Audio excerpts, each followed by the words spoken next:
Guerrilla cricket. Whoa. Guerrilla cricket.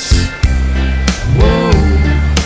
Guerrilla. Take guard, man the barricades, patrol the cover boundary. At last the time is come, this is a cricketing emergency. Hear this call to arms for every cricket revolutionary. Take up your bats and stumps for the test match insurgency. At first they tried to silence us, but we would not be silenced. They threatened us with lies, so we threatened them with violence. Che Guevara, Sangakkara, Joseph Stalin, Douglas Jardine, Robespierre, Darrell Hare, Vladimir Lenin, O'Brien Kevin, guerrilla cricket. It's not about the winning, it's about how many rules you break. Even in cricket commentary, this is the best advice to take.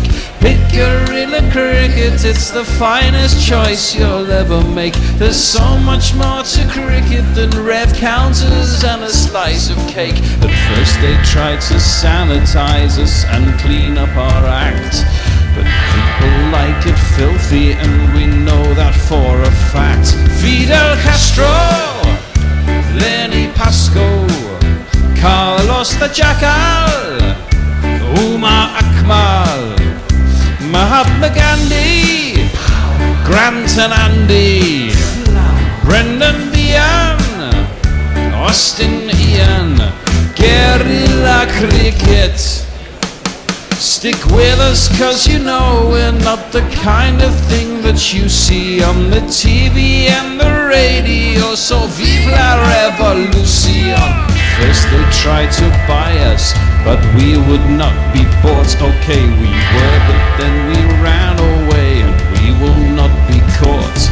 We would not give up the ghost when they left us all for dead. They decapitated us, but we just grew another head. Chairman Mao, Jamie Howe, Ho Chi Minh, Asif Din, Václav Havel, Graham Saville, No Surrender, Percy Fender, Che Guevara, Sangakkara, Joseph Stalin, Douglas Jardine, Robespierre, Darrell Hare, Vladimir Lenin, O'Brien Kevin, guerrilla cricket. Well, what a humdinger of a test we've finally got. Thanks to a late blast from Shannon Gabriel and Alzari Joseph, England went from a position of some comfort to one of distinct unease. They have just 2 wickets in hand, a lead of 170, and their own speed merchants, Jofra Archer and Mark Wood, at the crease. Who's for a 9th wicket stand to give them the impetus going into the decisive innings of the match? Good morning, good afternoon, good dawn, good dusk, wherever you are in the world. Welcome to Guerrilla Cricket. I'm Gorilla Hendo, Nigel Henderson, and alongside me, for the first time in this test match, the first time this series, choosing a great day to come on, it's Jules Farman. Hi, Jules. Hello, I like to come up for the drama, so here I am. You only want the big moments, don't you? I understand. Talking of big moments, there he is in his little house on the prairie. It's Gaddy Naylor. How you doing? I'm in mid-season form, so I'm very much looking forward to this. We've had a wonderful test match so far. It's had ebbs and flows, often some ebbs, but that's what makes cricket so fantastic. It's not, or test cricket certainly, it's not all about the bash, slam, wallop. Sometimes it's that Warlocks? wallop. Oh, wallop. I thought you were about warlock for a moment. Maybe that's what it could be. Well, what do we think? There he is in his little house. Is it enough? No. Do they need 200? Absolutely need 200. I think West Indies take 2 quick wickets. His little house. Weather looks good. I would say that bowling from England hasn't been looking too threatening, so I think this is West Indies all the way. Well, I know you've moved house, Julie, but have you moved any closer to Southampton? Are you on the spot? I'm probably a mile closer to Southampton, but I can tell Right. you that in sunny South Norwood it is cracking flagstones here, so I can't imagine it to be too different about 20 miles, well, 30 odd miles down the road, so fingers crossed, we shall see. Yeah, well, do we think that this pitch is beginning to misbehave a little bit, and that Jofra Archer and Mark Wood between them, 1 for 135 in the first innings, Gary? I mean, this is their moment, is it not?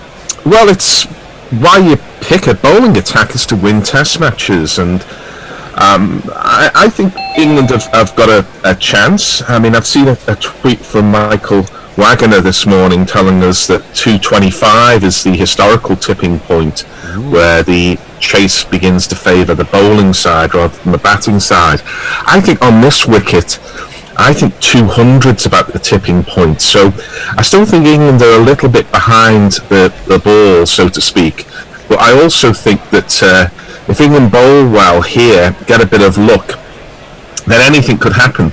I mean, at 100 for 8 or 100 for 1, either side could win the match from those positions. 100 for 8, Jason Holder at the crease, or 100 for 1, England with another 70 or 80 runs in hand. And you can't ask for a better setup than that. You can't really, but what is going to be the approach of, certainly as batsmen this morning, Jofra Archer and Mark Wood? Do they just come out and have a bit of a slap? They are both stroke makers, after all, if you want to call them batsmen at all. Mark Wood has got a test 50. Or do West Indies just pack the slips and hope that they'll get one to fly there? Anyone? That's open to all to reply to. Jules, go on.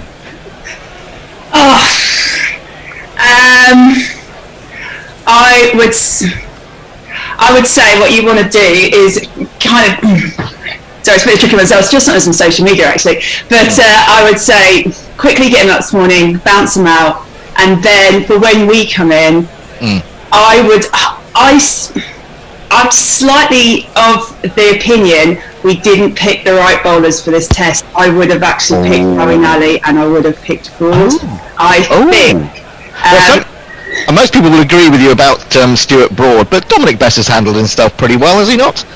But I have a feeling today that it's quite warm out there. You've got Dominic Bess, and it'd be quite nice to have spin at both ends. I see. Oh, yes, sir. You wanted an extra spinner, not just to keep it to 3 pacemen. Yeah, and so I have a feeling that we might have a very tired spinner come whatever may at the end of this day, but we shall wait and see. But I just think with the gamble that we made on the first day, with the anticipation that the pitch was going to break up, it just seems a little bit of a risk having one spinner. It's not like you've got a root in the side that can come in and do a little bit of spin as well. But hey, we shall see. We shall indeed. The teams are out in the middle, and we should jingle up those taking part. Mark Wood looks like he's going to take first ball, so we should jingle him up. Do you know Mark Wood? Yes, he is an England bowler, quite good and pretty quick. So just a normal guy. Of course, except for just one thing. What? He thinks that he's a horse. Right. What? And he'll be joined out there by Jofra Archer. And now it's time for Jofra Archer.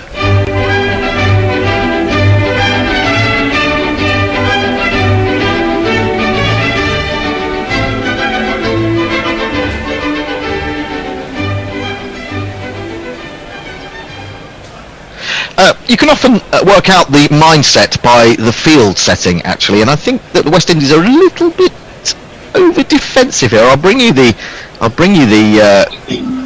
field shortly, but it's going to be Alzari Joseph opening, bowling to Wood. Wood tucks a ball that's angled down his leg side. He's certainly going to run through for 1. They're looking for a second. Don't think they're going to get it as Fielder races round behind square leg. And so England up and running, 284 for 8. Wood has his first run. And we have Alzari Joseph on the jingles. Alzari Joseph.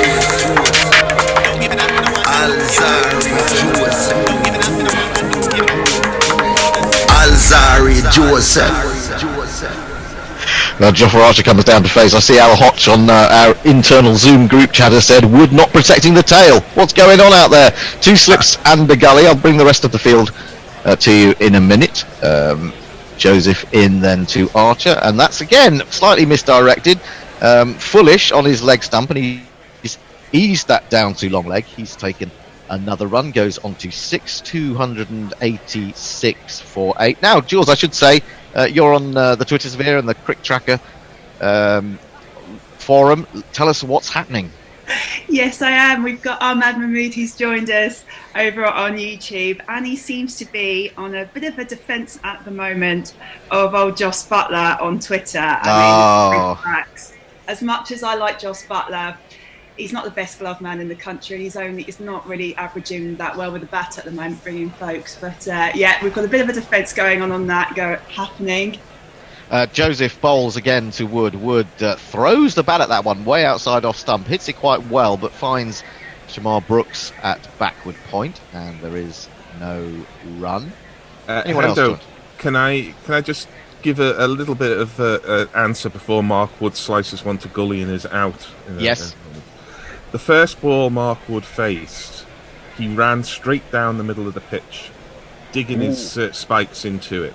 Well done, Mark Wood. That's all we can say. Outside the off stump, it's quite gentle pace in the end. It has to wait for it a bit, Wood, and he just dabs it into the offside. And I think that's quite important for England. There will be a roller come on between the innings, but if these two have got any sense, they'll do that old trick. But it was highly noticeable. He really did run straight down the middle, and at half an hour of that kind of thing can really liven a pitch up.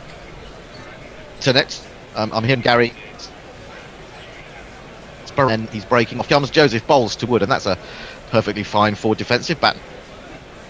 And pad to get length delivery played, and there is no run.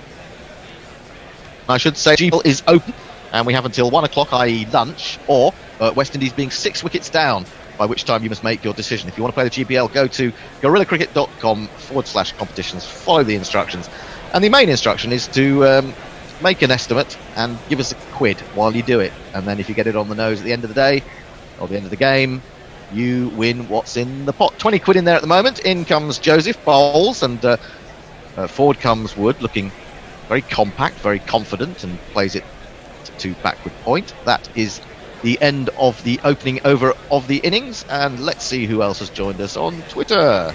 Yeah, we've got Nicholas Hogg with us. He's saying, really hoping the Windies snaffle with these last 2 England wickets and knock the runs off without too much drama. They deserve the game. Bristol Prize is agreeing with that. They're saying agreed, really good side. Bipin Harada says chin music is on the cards. Not so much. I'm a bit surprised actually that the West Indies, if they're defensive, I was just thinking they'd have more people around the bat, but that's just me being a little bit... I do like a properly attacking field.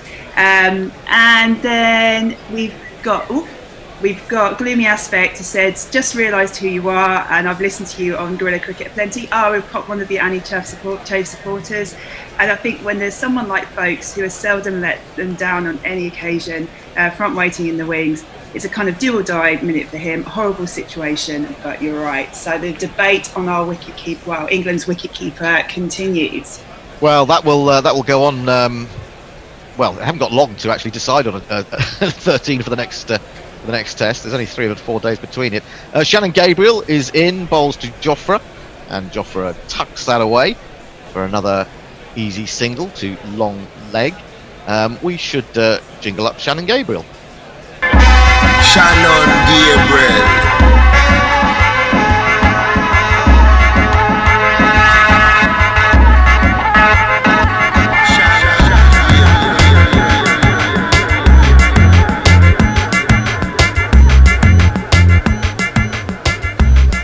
Shannon Gabriel. Brilliant in his last spell last night. It was a corker that got rid of Dominic Best, just straightening from middle stump to take his off at fearsome speed, and then also to find his way through the defences of Ollie Pope via his bat. It was just force of will and force of weight behind the ball that got it in, I think, from Shannon Gabriel. He is a big man. He's like a condor. He swoops in, and back goes Wood, pushing into the offside, looking for a single. There could be a problem here, but no, they eventually decide they're going to come through for one as a slight misfield takes place, and England move on to 288 for 8. What do you think so far, Gary? It's looked quite gentle, the opening salvos. Well, it's a fifth day pitch and it started off slow. I was interested that somebody was referring to chin music. The only way they'll get chin music is by bowling beamers here, because there's barely a ball got above chest height. It's the odd one that's popped, you're going to expect that. But this is not a pitch for bowling bouncers, and that's why I think England's attack with three bowlers who are far too similar, in my opinion, was misselected. Yep, Gabriel in, bowls, and Wood crunches that. Good shot, but also a good piece of fielding by the man at backward point, who certainly stopped that going away for 4. He didn't prevent the single. So 289 for 8 is the score. Shamar Brooks was the man who got in the way of that one, or got something on it, let's put it that way. Wood moves to 2, Archer has 8, the leaders correct up to 175, and as I said, they are a little bit defensive. They're obviously a little worried. They don't want England to get away to a flyer and maybe add a quick 40 in no time at all. So they have a field which is, well, it's asking for a couple of wickets, but it's not pushing for a couple of wickets, let's put it that way. In comes Gabriel again, bowls to Wood. Wood forward to a straight fast one, plays it well, and he looks every inch the batsman does, Mark Wood, at this stage. I know what you're saying, Gary, about he may flay one to gully, but at least there is only one gully in there and there's only 2 slips. He might get lucky. He's not actually got his feet across beyond middle stump yet, so he looks every inch the kind of a certain kind of batsman, the one who sort of stands and delivers and swings without ever getting into line. Well, I don't know. We've got enough of those. I disagree with you, Gary. I think he's looking very good. I won't have anything said about the most AFC Wimbledon supporting England batsman. There's a slice to gully any minute now. Well, we shall see. In comes Gabriel, bowls. Oh, and he bowls him a good one. He does edge back ever so slightly onto his leg stump, and so he could get absolutely nowhere near that one. Take it from a number 11. Take it from a number 11 hander. We know how number 11s bat against pace, and the front foot does not go to the ball. It goes away from the ball, as you can see there. Well, he may have been worried about the short one coming. That may be in the back of his mind. And the thing is, when you do bowl short on this pitch, it actually doesn't get up that high, so it can, in some strange ways, be more dangerous, certainly physically, to your chest and shoulder and neck and head. In comes Gabriel again, bowls to Wood, and Wood is forward there to a straight one. I can give him credit there. He got his foot into line, and that's played out towards mid wicket. It's the end of the over. The score is 289 for 8. Do we have more tweets? Yeah, we do. MJ Noster says, good morning. I'm painting my nails and I've got the sounds and sights of Sparta versus VOC Rotterdam in the second window. I think I'm ready. Always right. Get the task in there. Mike Taylor says, sun's just coming up in the Dominican Republic and I'm looking forward to an excellent day of guerrilla cricket. Question is, a beer before coffee or after? Well, I think you need to sort of get the coffee in first and then go for the beer. I think that way round is usually better. And there are more experienced people with beer than I am, so maybe they have different views on that. Start of a new over. I'll come back to you in a moment as Joseph bowls to Archer, who gets up onto his toes and plays that quite nicely. Rising delivery into the offside. There is no run. Sorry, Jules. No, it's all good. I think a dawn patrol on the final day of a very tight test match is a little bit punchy, but it's a great call. And MJ Noster says I'd start with coffee. The other way sounds a bit unappetising. Yeah, I don't know. I'm not like the bear. I don't want beer at 11 o'clock in the morning. I normally leave it till about 3 or 4, if indeed I do it at all. Outside the off stump, and this one comes back in slightly to Archer, and he's forward again, getting into line right behind the ball, plays it into the covers. There is no run. So England have adopted not to go out throwing the bat and hoping to raise 40 quick runs in that manner. They're maybe also just trying to run down a little time to make any target that the West Indies have to face just a little bit more difficult in that respect. So I think we haven't mentioned one possible opportunity that England have, which, if I may raise after the next ball, Henry. You may indeed. Joseph in short, played into the gully, and what has happened there? He's dived away to his left. I'm not sure whether he got hands on that. I think it's Shea Hope, but if he did, it's a chance gone down. But it is 4 runs.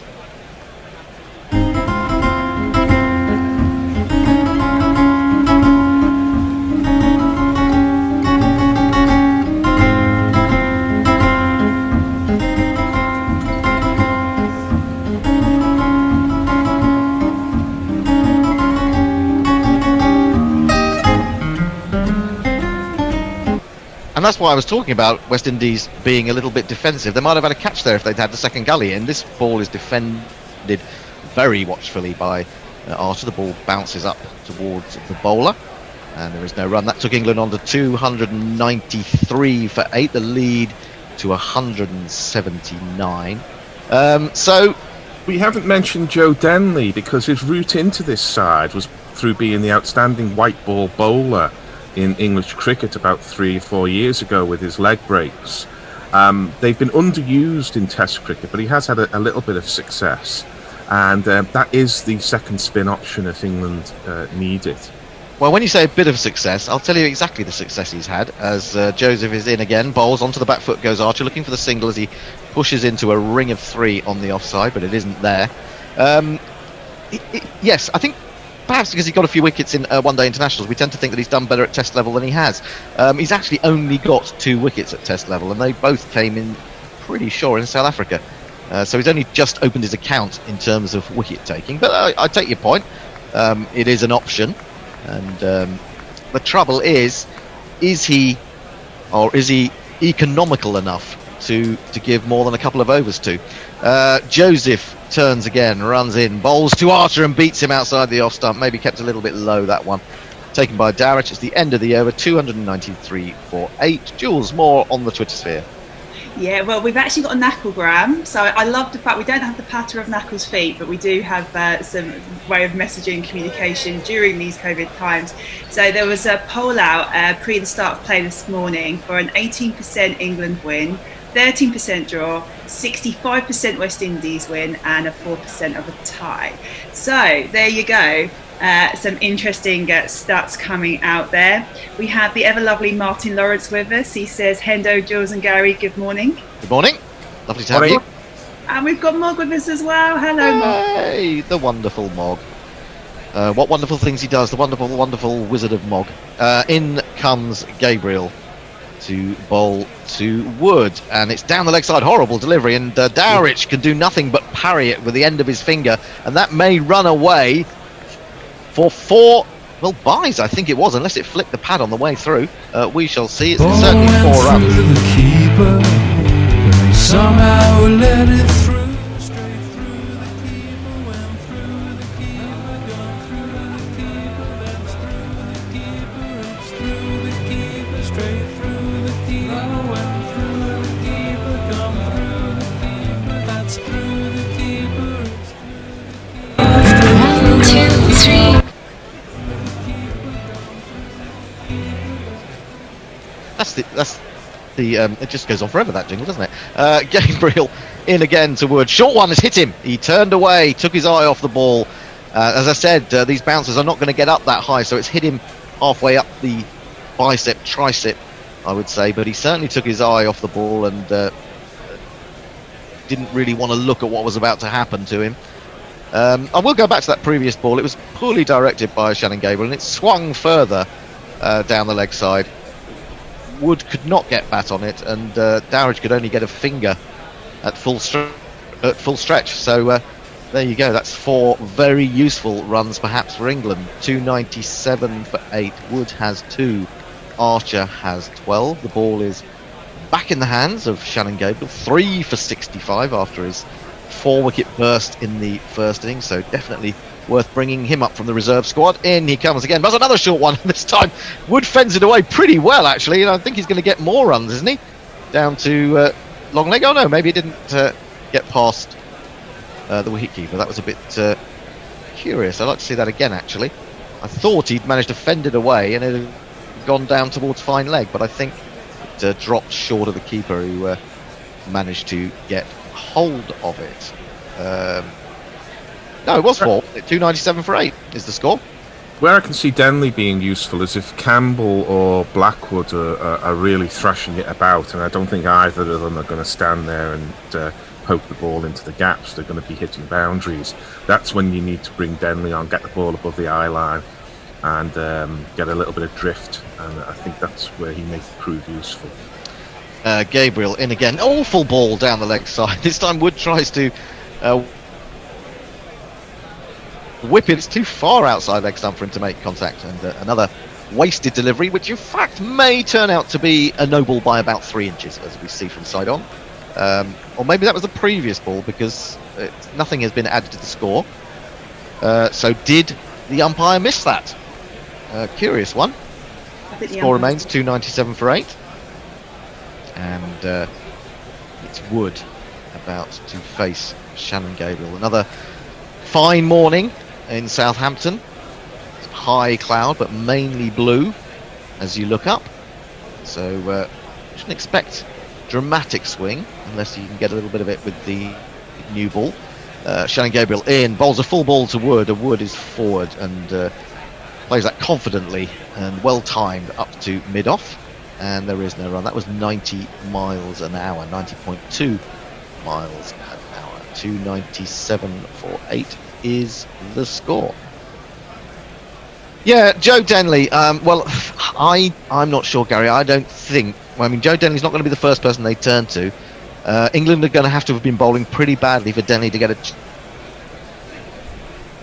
chance. And if not, I'm not even sure John Campbell will still be there. He's a man who likes to come in and take off like a rocket. So I'm not totally convinced by that argument. Anyway, Gabriel comes in to complete, glistening with sweat. Bulky in, bowls to Wood. Wood's forward and plays again up to the wide mid-off. And that is the end of the over. It's 297 for 8. Have we got anyone saying hello on Crick Tracker? It's been a bit quiet this morning. I'm just going to go back to a little bit of the Denley debate. So we've got someone called Imagine on Twitter. He said, "Hey Annie, okay, my name's Jules. I can appreciate there's a couple of girls that, a few girls that do commentating, but this one's Jules. It says England has a second spinner, Joe Denley, and surely that's what he's been picked for. Now, Joe Denley is a batter. He can be turned to spin if you want to, and that has been used in the past. But if you're anticipating that this pitch is going to break up over the course of the match, then surely you pay 2 decent spinners. You don't have someone who's a part-time spinner, and I would say probably less of a spinner than that of Joe Root. So I think that's my argument there with Joe Denley, and I agree. I definitely wouldn't open with him at the start of this match, because they will absolutely go after him. He's a diddly dog, the slow bowler. Well, we have got to change the bowling. We'll jingle it up ever so shortly. It's Jason Holder into the attack, bowling to Jofra Archer, and he goes straight past the outside edge with a ball that looks of reasonable pace, but then zips off the pitch at 80 miles an hour. It is the captain. He's done so much in this game already. Is this the crucial change? Let's jingle him up. He's Jason Holder, ready or not. He's gonna take a wicket if you like it or not, and then make runs because he's the top all-rounder. He's Jason Holder. Just one slip in a gully and Archer comes down the wicket, absolutely smears that away through extra cover, and England's 300 is up. He's not standing on ceremony, and he goes to 16. England to 301 for 8. That went like a tracer bullet. Certainly did. I mean, he left nothing out there. It was really a slog, you have to say, but it was a very effective slog from Archer, and so maybe this is the time that England take it to the West Indies and see what they can come up with. He's leaning back a little bit, could have gone up in the air but didn't. Holder in again. This time he opts for defence on the line of leg stump, and there is no run. Well, what do we make of that? Jules, that's extraordinary. It's just a bit of an extraordinary start to the whole innings today. Well, what can you say? But it's actually quite nice to see Archer starting to show what he can do with the bat. That's one thing I think he's been a bit slow with and not demonstrating in an England jersey so far. He's in again, bowls a ball. It looked like a bit of an off-cutter that time. It was Archer waited for it neatly and just fiddled it out towards backward point. And there is no run. But the 300 came up with that wonderful shot. Takes England's lead up to 187. Decent start from them this morning. Holder has figures of 1 for 47, and he's turned to himself. He said, "Who's the man most likely to get wickets? It's me, and I'm going to try." Here he comes again, just a slip in a gully. In he bowls, and he pulls this time. it's bouncing away down to long leg. No chance of a catch or of holing out. Kemar Roach, who we haven't seen so far this morning, does the fielding. Kemar Roach, I mean, he came in with such a great reputation. He hasn't bowled badly, but the wickets just haven't come for him, have they, Gary?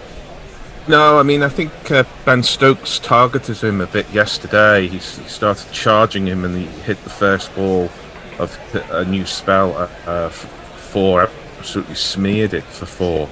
And I think England might think that Kemar Roach, who I think has a much better record in the West Indies than away, might be a bit of a weak spot.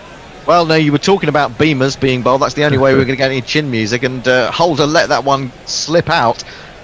Wood played it quite well at about waist height, and I think that leaves the score at the end of the over on 302 for 8. Yeah, that was a bit nasty. I'm guessing he'd prefer someone of the speed and pace of Jason Holder, who did acknowledge and apologise, rather than Shannon Gabriel bowling in something like that. Anyway, more tweets. We've got Johnny Deep that's joined us on Crick Tracker. I'm assuming it's another misspelling, and the guy that's currently going through the High Courts at the moment for various misdemeanours with ex-partners. It'd be great if he was watching on Crick Tracker, wouldn't it? Certainly very unique. That's one way with it. We've got Messi Jez with us on Twitter. He says, morning all, and he says, you picked a great time to come home, Jules. It's nice to be back.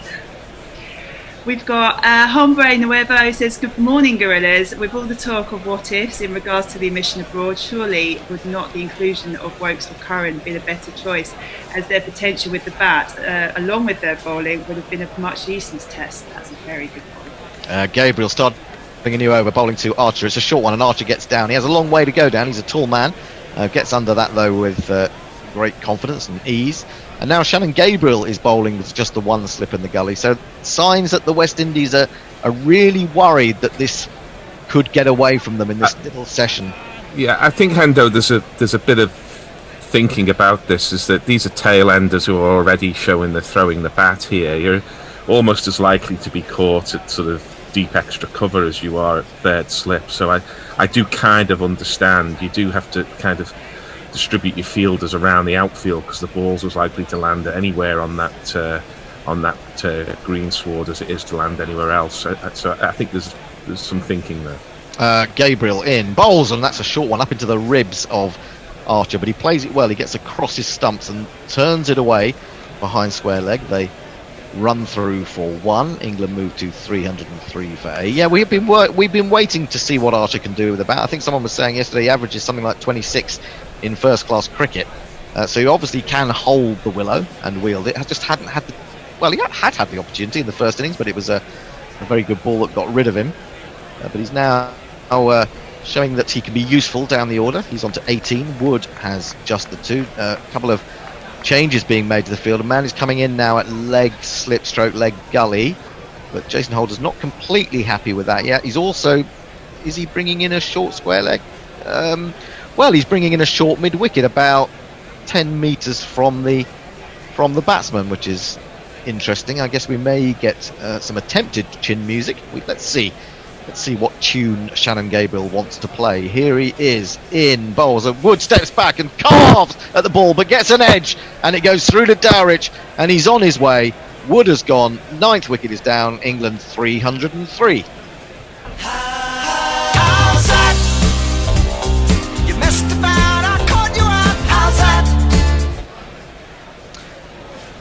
I think we can be pretty secure.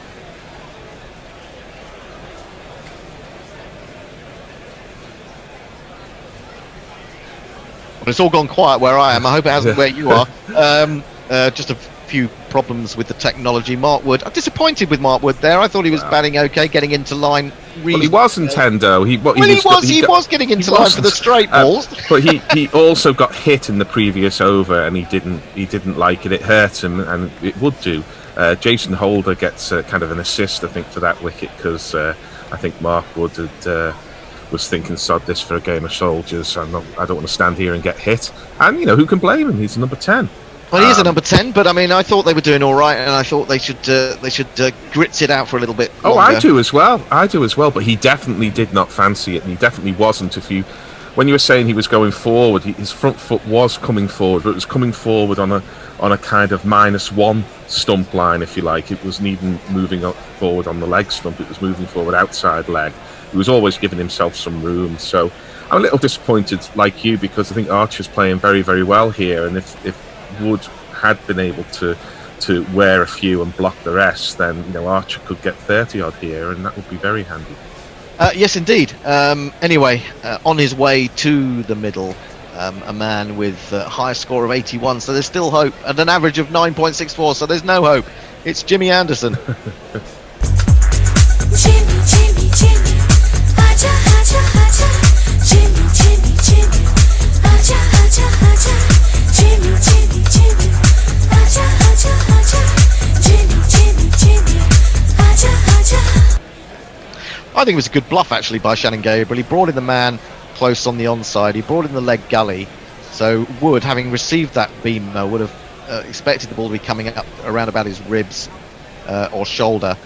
As it was shortish, straightish, and he made room to try and cut it through the offside. Got a quite clear and distinct edge through, leaning back, horrible all in all, and taken comfortably by Dowrich. Sorry, Hendo, I wasn't referring to the beamer. I don't think Holder set him up with the beamer. It was the bouncer where he got hit. If you recall, he sort of ducked into one. I think it was Holder's over. I definitely wasn't thinking he was set up by the beamer. No, I don't think he was set up. I don't think he was set up by the beamer, but he had that previous short one that had hit him. Yeah, that's the one that hit him. Hit him on the arm, or on the. Two slips of gully, leg gully, short mid wicket for Anderson as Gabriel is in round the wicket. Bowls a full ball outside the off stump, which again Anderson doesn't really get his foot anywhere near, but he does shovel it up towards mid off, and there is no run. The lead is the 189. I just think psychologically England would give anything to get it up above the 200 mark, and well, Jimmy Anderson certainly isn't the worst batsman in the world, although I do think perhaps his eyes are not quite what they were. And I'm not really expecting a lot of him. I think Archer will take on the responsibility of playing a few big shots. It remains to be seen whether West Indies go even more on the defensive because of that. Anyway, here comes Gabriel again. Round the wicket. Bowls full right up in the block hole, but well played by Anderson. He angles that up to mid-on, and there is no run. 303 for 9. Are we going to get this final wicket? Is Gabriel going to be the man? He's bowled really well at times in this test match. Just a couple of spells where it's gone a little bit awry, but he's responded to the pressure of being this enforcer in a way, and he's doing a very fine job. Whether he recovers quickly enough for the second test, we'll have to wait and see. Anderson settles down. There's a little change to the field. A man comes squarer on the offside in the ring, and Anderson waits for the Condor to swoop past the umpire, as he does, and he bowls and he flicks it very fine and very well. The leg gully was wider, and Anderson has just got enough on that to send it down to fine leg for one of these. 1, 2, 3, 4. Lovely use of the much underappreciated leg glance there, Gary. Yeah, there's no way he knew there was a leg gully there. It was when he turned round and he saw there was a man there. He thought, "Oh dear, there we go." But it was a decent shot there. I mean, not one I'd want to play with a leg gully, but Anderson can be compact. He can leave the ball. He's not the worst 11 in the world, as his average suggests, nearly 10. And he's really got to play for Archer here, because 20, 30 runs here would be critical. Yeah, I wonder whether Archer needs to play for Anderson in some ways as well. I'm not sure whether if Archer does start to try and smear everything, I reckon he could fall fairly quickly. But we shall see whether he chances his arms, or his arm, or both arms even. And he will be the man to face as Jason Holder bowls his second over of the morning. There is a man out at deep backward point. It's a full toss, in fact, from Archer, and he is going to protect Jimmy because the man has gone back at mid-off. He played it straight to him, and there was an easy single there if he'd wanted it, but he decides against it. So Archer is the man who's taken on responsibility, and it remains to be seen whether he will go for the big shot there. Everyone is disappearing to the boundary, so they are offering Archer the single. which I don't think is that necessary. I don't think they need everyone back, but anyway, we shall see. Archer settles down, waits for Holder, who bowls him a short one, which he pulls again successfully down to Kemar Roach at long leg. And this time they do take the single, so slightly muddled thinking from England there. What do we think, Gary? No, I think it's perfectly acceptable to take the single. I think Jimmy Anderson probably said to him after the first ball, come on, let's take it if the run's on offer. And, you know, sometimes you need to see that with the first delivery in order to have that quick conversation. I don't think it's a particularly smart move to have all the fielders on the fence because, you know, I don't know how Archer pulls or hooks, but as a lower order batsman, the top edge is always a possibility, and that tends to drop in the infield. It's Anderson facing up to Holder. Holder's interested as he plays and misses, suggesting to the umpire that he might have got a little thin edge to that, but there's no real interest, and Anderson goes off on a little stroll towards square leg. Obviously the field has come up now that Anderson is on strike.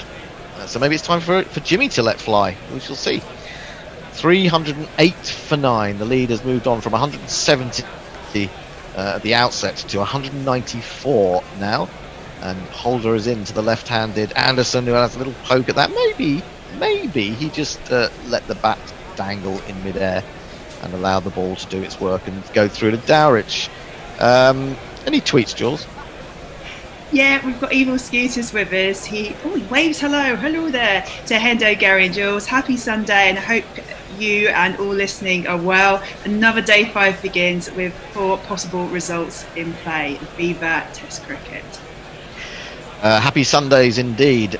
In comes Holder, bowls, and he has a little poke at that again, and he misses, makes no contact, through it goes. Talking of Happy Sundays and Happy Mondays, did anyone see Sean Ryder on Celebrity Gogglebox the other day? What has happened to him? He has become a pure potato. It's extraordinary. I'm sure he looked better than that a couple of weeks ago. I don't know what's happened to him. Lockdown drugs. Yeah, could be that. Indeed. 2 slips in the gully, a ring of 3 on the offside, a man at a wideish mid-on, man out at long leg as well. He's in, bowls to Anderson. Anderson leaves this one. It's a little bit further outside the off stump, and he doesn't have a little plod at that. 78.3, and that is the end of the over. As a somewhat potato-ish figure myself, who is currently watching a television screen, speaking to other people who are also watching a television screen, I think I should not comment on that point. Yeah, but I mean, there's potatoes and potatoes, aren't there, Gary? I mean, with the years as well, Sean Ryder, it was extraordinary. I mean, I'm no oil painting myself, but I almost didn't recognise him. He's lost all his hair, or shaved it off, and that did look rather extraordinary. Anyway, does anyone really like Gogglebox, Celebrity Gogglebox? I mean, they're not even real families, are they? They put sort of disparate celebrities together as if that's the most natural thing in the world for, I don't know, Susanna Reid to appear on the sofa with Martin Kemp. I mean, it just doesn't it makes no sense. I don't know. I don't watch that much TV. I don't really. I was desperate the other night and put on Celebrity Gogglebox and, well, didn't stay with it too long. Slip in the gully then for Gabriel, also a man at short square leg. He's back about 8 or 9 metres, I would say. And Gabriel is into Archer. How is he going to approach this over? He's going to dig out a Yorker into the ground. The ball bounces up to Holder, who then says to Archer, you think about taking a run and I'm going to throw down the stumps. It's a no ball, so that one was spotted. England move on to 309 for 9. Does tend to do that. Huh? I'm sorry, Smokey. You were over the line. That's a foul. Just overstraining there, Gabriel, in his attempts to get this final England wicket. The lead remains 195, 309 for 9. And we were discussing earlier that I am actually an oil painting by Vermeer or Caravaggio. So yes, I am actually an oil painting. In comes Gabriel. Bowls to Archer, who gives himself room and smashes that. Now where has that gone? It's gone a long way. That's what I can tell you. Is that a first 6 of the innings? No, I think it's dropped short of the boundary, and it is just 4. But it takes Archer on to 23 and England to 313 for 9. It's selective hitting this from Archer, isn't it? I'm bloody loving it. I love Jofra Archer, because the fact is, people will always look at him and go, oh, he's a bowler, and they talk about the West Indies past. They do never pick up that he's a bloody decent batter as well, and great to have in the lower order. So this is absolutely dreamy to watch. Well, it's potentially important, potentially good for his long-term batting future as well. That was really cross-batted down the ground by him. What will Gabriel come back with in reply? He's in, he goes right across and then pulls, and he's got an edge to it, and that is the end. Although Archer says, no, I'm going to review that. So we shall wait and see whether the England innings has come to a close. I was definitely in. Were you definitely in? I don't know. Well, he went right across his stumps there and tried to hook it on its way. Everyone thought he got an edge through the keeper. I say everyone, Gabriel and certainly Dowrich thought that. It's not a no ball. And where is that? I can't see what that would have hit if it wasn't gloves. So I suspect that Archer is just trying his luck here. I think that's out, and I think the dreamy nature of Archer's innings is, I'm afraid, over, Jules. Oh, I know, it's so sad. Yes, sorry, Archer. Yeah, definite glove, ultra edge, reveals all to a watching audience. Richard Illingworth will be able to say, on your bike, Joff, because that is out, and England are 313 all out, and it couldn't be better, really. It couldn't be a better setup, because West Indies will need exactly 200 to win. Early stages of the day. Was that better for England or West Indies? What do you reckon, Gary? I think England would have taken that for sure. Certainly when you see that Shannon Gabriel was going to rough up the tail there, and they didn't fancy it. Archer has talent with the bat, and I spoke in the first innings that his batting had really fallen off a cliff. I think he won matches in the IPL and maybe the BBL with the bat, and although that's a different form of cricket, he has an eye, he has a technique, and we just haven't seen that for a long time in all forms of the game, really. But it was good to see that he played some decent shots as well as some slogs there, and his 23 in this total of 313 could be critical.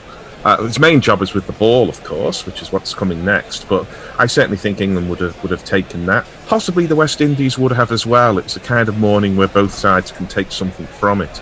But the game starts again now, so to speak, and it's set up absolutely perfectly on a pitch that goes up and down a bit.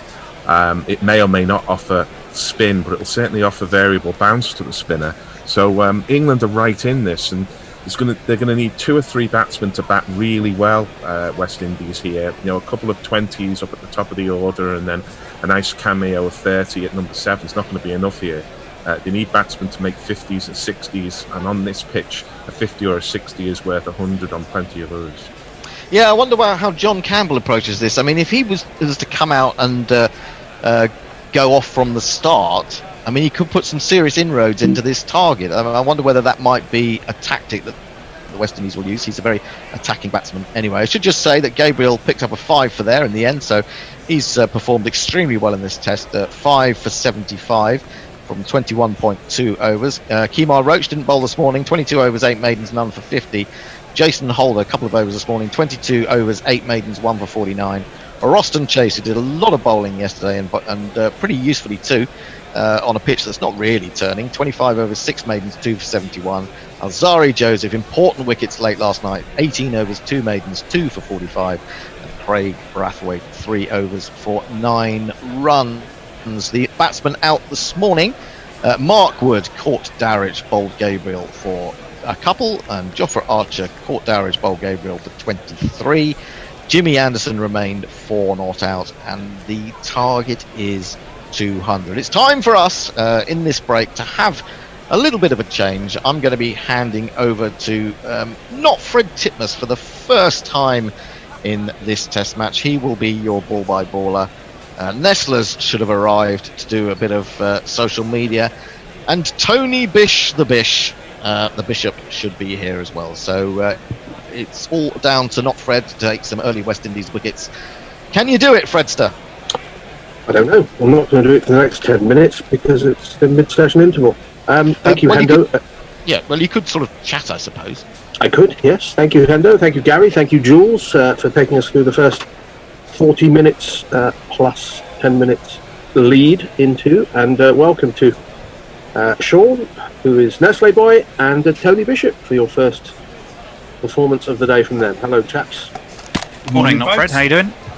Yeah, it's quite interesting, this, isn't it? I was a little bit disappointed that England didn't try to bat for a little bit longer, in that there was still a possibility at the start of play that the draw could come into it. I don't think that's the case now because the weather suggests it's going to be sunshine all day.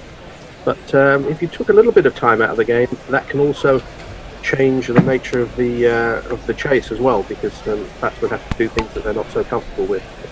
I nearly took the draw last night at 14-1, but I've erred on caution and went with West Indies. Yeah, and West Indies will be hoping that Gary Naylor says they've got no chance, because that usually means they're going to win it at a counter. How do you read the game at the moment? What was the lead in the end? 199? I think psychologically. 200 to win? Yeah, I mean, psychologically getting over a lead of 200 would have been good. I've been watching WinViz. It's been quite interesting. It closed last night, or started the day, if you like. 38% England, 53% West Indies, 9% draw. After 1 over, it changed to 41% England, 49% England, and upped the draw. I'm not sure much happened in that first over except for Wood and Archer not getting out to change that. And at the moment, it seems to have gone to 59% England. So getting to, I wonder if somehow the 200 was the magic number for WinViz to suddenly effectively make England favourites. Obviously, the draw in good weather has pretty much dropped out the equation. That surprises me, and I don't know if it surprises other people, that England have effectively, in the course of a few runs this morning and not much time, gone from outsiders to favourites. And I can't see a logic for that. It's very odd indeed. Well, I'm not the biggest fan of WinViz, it has to be said. I think if you want a better idea of where the match stands, look at the bookies. Because they stand to lose money if they get it wrong, and they tend to be rather more accurate than some of the predictors. But I mean, well, whilst we've got some time, let's run through some social media messages. I'm sure there are plenty. I was just about to say that very thing. So I'm going to start with Spangly Si, who says, "What ho, chaps! Looking forward to this final day. No beer as yet, but I've had my monthly delivery arrive yesterday, so I'll get into that later."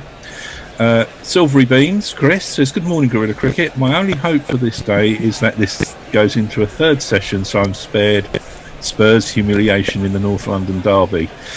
Well, I don't know. There's two Arsenal fans on the commentary at the moment. I'm not. I have no idea whether that will be a humiliation for Spurs. But anyway, Evil Scooters, Denley, the unlikely hero with the ball in the final throws this afternoon. No. That's Adrian Lowe. Good morning, chimps. Lovely Sunday. Did someone just say beer? Okay then. Bloody hell, everyone's on the beer. Mike Taylor, on the beer. Before or after coffee question, you were late getting back to me, so I went with beer and coffee at the same time. Well, fair play to you. Let's see. Muttley's with us. Woof. Excuse my tardiness. I was making D&D maps. D&D maps. Oh, Dungeons and Dragons, maybe? And didn't realise the time. I agree with the two spinners thing. I always play two spinners in international cricket captain. Love and sausages. Do not disturb. Well, D&D. The bookies odds, Tony, and I can see West Indies are 5-4 on, England 11-8 against, and the draw over 40-1. So the bookies are suggesting that West Indies are in front, but not by a huge margin. No. So obviously it's going to be very important what England do with a new ball. If they can wheedle out a couple early, we could be in for an absolute cracker of a test match. Ashari Azman Shah is predicting a seething Stuart Broad to get a fifer in the next test. A seething. Well, that happened when England were in the West Indies. Yeah. When was it? A year and a half ago? They left him out of the first test match, and then he came back and bowled incredibly well, but quite unluckily at Antigua. So maybe they were using it as some kind of motivation. I'm not sure that's a brilliant method of selection, but I'm not sure that some of the England selections are a brilliant method of selection either. So anyway, they're coming out for the fourth innings of this game. West Indies are going to need 200 runs exactly to win this game. Let me just catch up with a couple more while they're fiddling around. Yep. Jonah Jones, good day from Australia. If I was a betting man, I'd call it a draw, he says. Jay Grover has a headache. Could Gary just pretend to be Caribbean until the aspirin kicks in? Jonah Jones says, I love Jimmy, but why is he so shite? Well, he's not shite as a bowler. Hendo looks like he's about to order someone's death, says Jay Grover. Kate Holdsworth is in Sardinia. Dutchbird Kate sending us lovely photographs. Very, very nice there, Dutchbird. So who else have we got? Mark Jeffrey, softening up with no balls. How's that right? There's an issue time for technology to deal with if umpires can't or won't. Yeah, that's referring to the beamer. I should have been given a no ball. I don't know why it wasn't. I don't think it was deliberate, but nonetheless. No, it slipped out of his hand, didn't it? Yeah. Anyway, let's get some jingles ready. The England opening bowler is their most successful bowler in the history of Test cricket. It's this chap.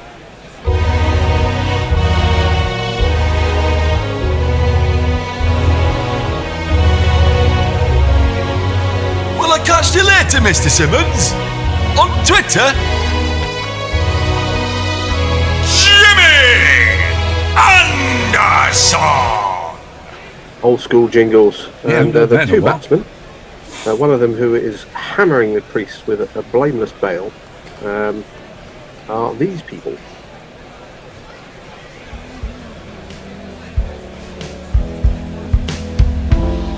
My spelling ain't strong. Can you tell me if I spelled your name all wrong? I wrote it down with a C before. Now Jimmy into bowl, 3 slips, and this one is just outside the off stump, moving away slightly, and Brathwaite is not tempted to play a shot. It's true, but now I've got it right. Yeah, Greg Brathwaite is hard to spell, it's true. Now I've got it right. Yeah, 200 runs to win. How many overs are there left in the day? There's quite a lot. I don't think that's going to be enter into the equation unless something odd happens. Jimmy up to the wicket now. Bowls again outside the off stump. Again some slight away movement, but Brathwaite is not interested. I know it's been said multiple times, but it's never stopped before. Were this to have been a 4-day test, then none of this would have been possible, and yet here we are, first day test back after the enforced break, and all results are possible, and we're on a knife edge. Yes, indeed. Leave a 5-day cricket. And in fact, 88 overs at the start of this innings to get the 200 runs they need, as Anderson bowls again a bit straighter on off stump, and it's turned into the leg side by Brathwaite. The man comes tearing in at the left corner from square leg. Fields, no run. It's going to be a bit of a tricky captaincy debut for Stokes, in that, assuming we are, as England fans, are hoping England pick up some wickets, but they're always going to have to worry about leaking runs in odd places. So it's going to be a fine balance between attack and defence. It would be difficult for a very experienced captain, I think, in this kind of situation. So, going to be asking a lot of a man making his captaincy debut. It's Jimmy Anderson, who's up to the wicket again from bowls, and that is was it a play? Was it a leave? I think Brathwaite will say it was a leave, but he may have had a little defence of that outside the off stump. But it's through to Butler. Is it going to be? I don't know what people have been saying about Butler, but surely his time must be limited as England's wicketkeeper. The whole point of playing Butler is that you think he's a frontline batsman when he's wearing the gloves, but if he's not scoring the runs, then there's very little point of playing a substandard wicketkeeper. As Anderson in again, bowls another straight ball, well defended by Brathwaite. No runs off the first 5 balls of the innings. Second top scorer in the first innings. I'm not saying that's great because it was only 30 something, but he was second top scorer in the first innings. He was, can't argue with that. But how many tests is it now? It's quite a lot. He's still got, is it the one test 100? What was it? I will tell you in just a moment. The young man with the figures. Anderson to complete the first over of the innings. And this one, Brathwaite does leave. It's a ball just in the channel outside the off stump. The end of the first over. The West Indies have not scored any runs, but they've not lost any wickets. Nestlers, some tweets. Adrian Lowe saying this is going to be really exciting, I am sure. Enjoy it, everyone. And Gloomy Aspect says WinViz is on crack. Atari Asman Shah, a bit of out of topic, but where did Guerrilla Cricket see Moeen Ali with regards to playing for the Test team? Well, our very own Mash says it's in the bag. West Indies for the win. Well, and there, everyone says he's pessimistic. Okay, let's jingle up the bowler from the other end. It's going to be the man who scored some runs at the end of England's innings. It's this chap. He will break your helmet, break your heart. Hotter than lava, cooler than Bogart. In your face, at your stumps, on your toes, on your mum. Joffre,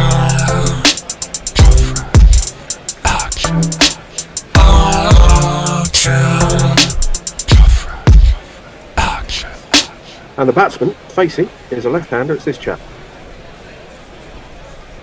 We'll do it after this ball. As it's a full ball on the leg stump, there's an appeal from Archer as it hits him on the boot, but that was hit him outside the line of leg stump. It cannons away to backward square leg, and they come back for, was one leg by or two leg by? They take one leg by. England are thinking about a review. They should not take one.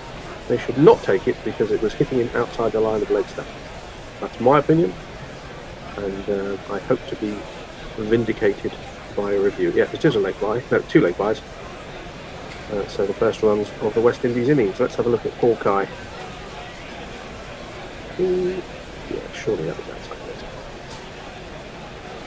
In the meantime, Butler 1 Test century and 15 50s. In how many Test matches? 41. This is his 42nd. Right. We know he's got the talent. But if you don't produce it, you're going to be in trouble. As Archer comes in, bowls again, and that kept a little bit low. It bounced twice before it got to Butler, but it moved away and beat Campbell outside the off stump. As we're looking again at that possible review, pitching outside leg. Always listen to me, chaps. It was a full ball outside the leg stump, so England didn't fall into the trap of wasting a review early. But that's not great for Campbell. I mean, it's always difficult. Any batsman can get out first ball, but when you get a full one on your legs, you're a little bit tentative as this one goes past the outside edge of Campbell again. There's some good movement from Archer, and he's been on the money so far this over. 2 for none West Indies, and they need 200 to win if you've missed what's gone on this morning. Wood and Archer scored about 27 runs, something like that. They took the target West Indies need to 200 exactly, and they are 2 for no wicket. I haven't quite paid back the lack of wicket taking in the West Indies first innings, though, I don't think, and they need to do that. Wood and Archer. As next ball is outside the off stump and Campbell can leave as the ball's going across him. Archer over the wicket to the left-hander. But the angle meant that Campbell was not in any difficulty. Yes, I don't think England bowled at their very best. West Indies had the better of the conditions, but that was due to England giving them the better of the conditions by opting to bat on the grey and cloudy day and letting West Indies bat when it was a little bit sunnier. As Joshua Archer comes in and bowls, and that beats him again. He's beaten him 3 times in this over. This is cracking opening over by Archer. He's right on the money. That was just shy of 88 miles an hour. Campbell played a genuine defensive shot, and it beat his outside edge. Now this is good stuff. This is what they wanted to see. You can't guarantee taking wickets, but you can hope your bowlers do put it in the right places to give yourself the best chances. So Archer's going to complete his first over the innings. John Campbell, straight ball, and it's gone up in the air, and is it caught? It's fallen just short of Dom Best diving in from point. Well, I'm not sure how it got there. It must have squared him up as the ball was going across him. He must have got a leading edge. And it, let's have a look at the replay. It was a good length ball. He got a glove or a handle of the bat, and was that best coming in from cover, and he dived forward and it bounced about a yard in front of him. So a terrific over from Archer, who has beaten Campbell 3 times and has got a leading edge, which could have so easily have been a wicket. But he actually did rather well to stop that, because it popped up at his chops, didn't it, as he sort of flung himself forward, Pope. He reacted quickly to just get an arm up and stop it going over his shoulder. Quite right, it was Pope, and he made as good an effort as he could, but couldn't quite get there. Anderson starts the 3rd over of the innings, and it's a full ball on middle and off stump, which Brathwaite defends to mid-on. That was a terrific over from Archer, wouldn't you say, Tony? Yes. He's still slightly within himself. I mean, he was a couple of balls touched, I suppose, 88 or so. I'd rather see him take a little bit off pace and focus on line and length. And I think in both the cases of Wood and Archer, slightly fuller length than they wanted to bang in the first innings. Now, we do hope there might be some variable bounce to help them out. But it got increasingly frustrating watching them in the West Indies first innings. There's Jimmy. He's up to the wicket. Bowls outside the off stump. Brathwaite lifts his back high out of the way. Not tempted. Yeah, I mean, you're right.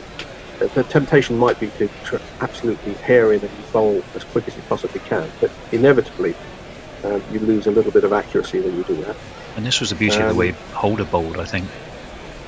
Yes, they're very different bowlers, but and all, you know, even if you're bowling within yourself from Archer, the batsmen always know that there's a quick one on the way. So sometimes withholding that really quick delivery is, can be trouble in itself. As Jimmy comes involved again well directed on middle and off, again well defended by Brathwaite.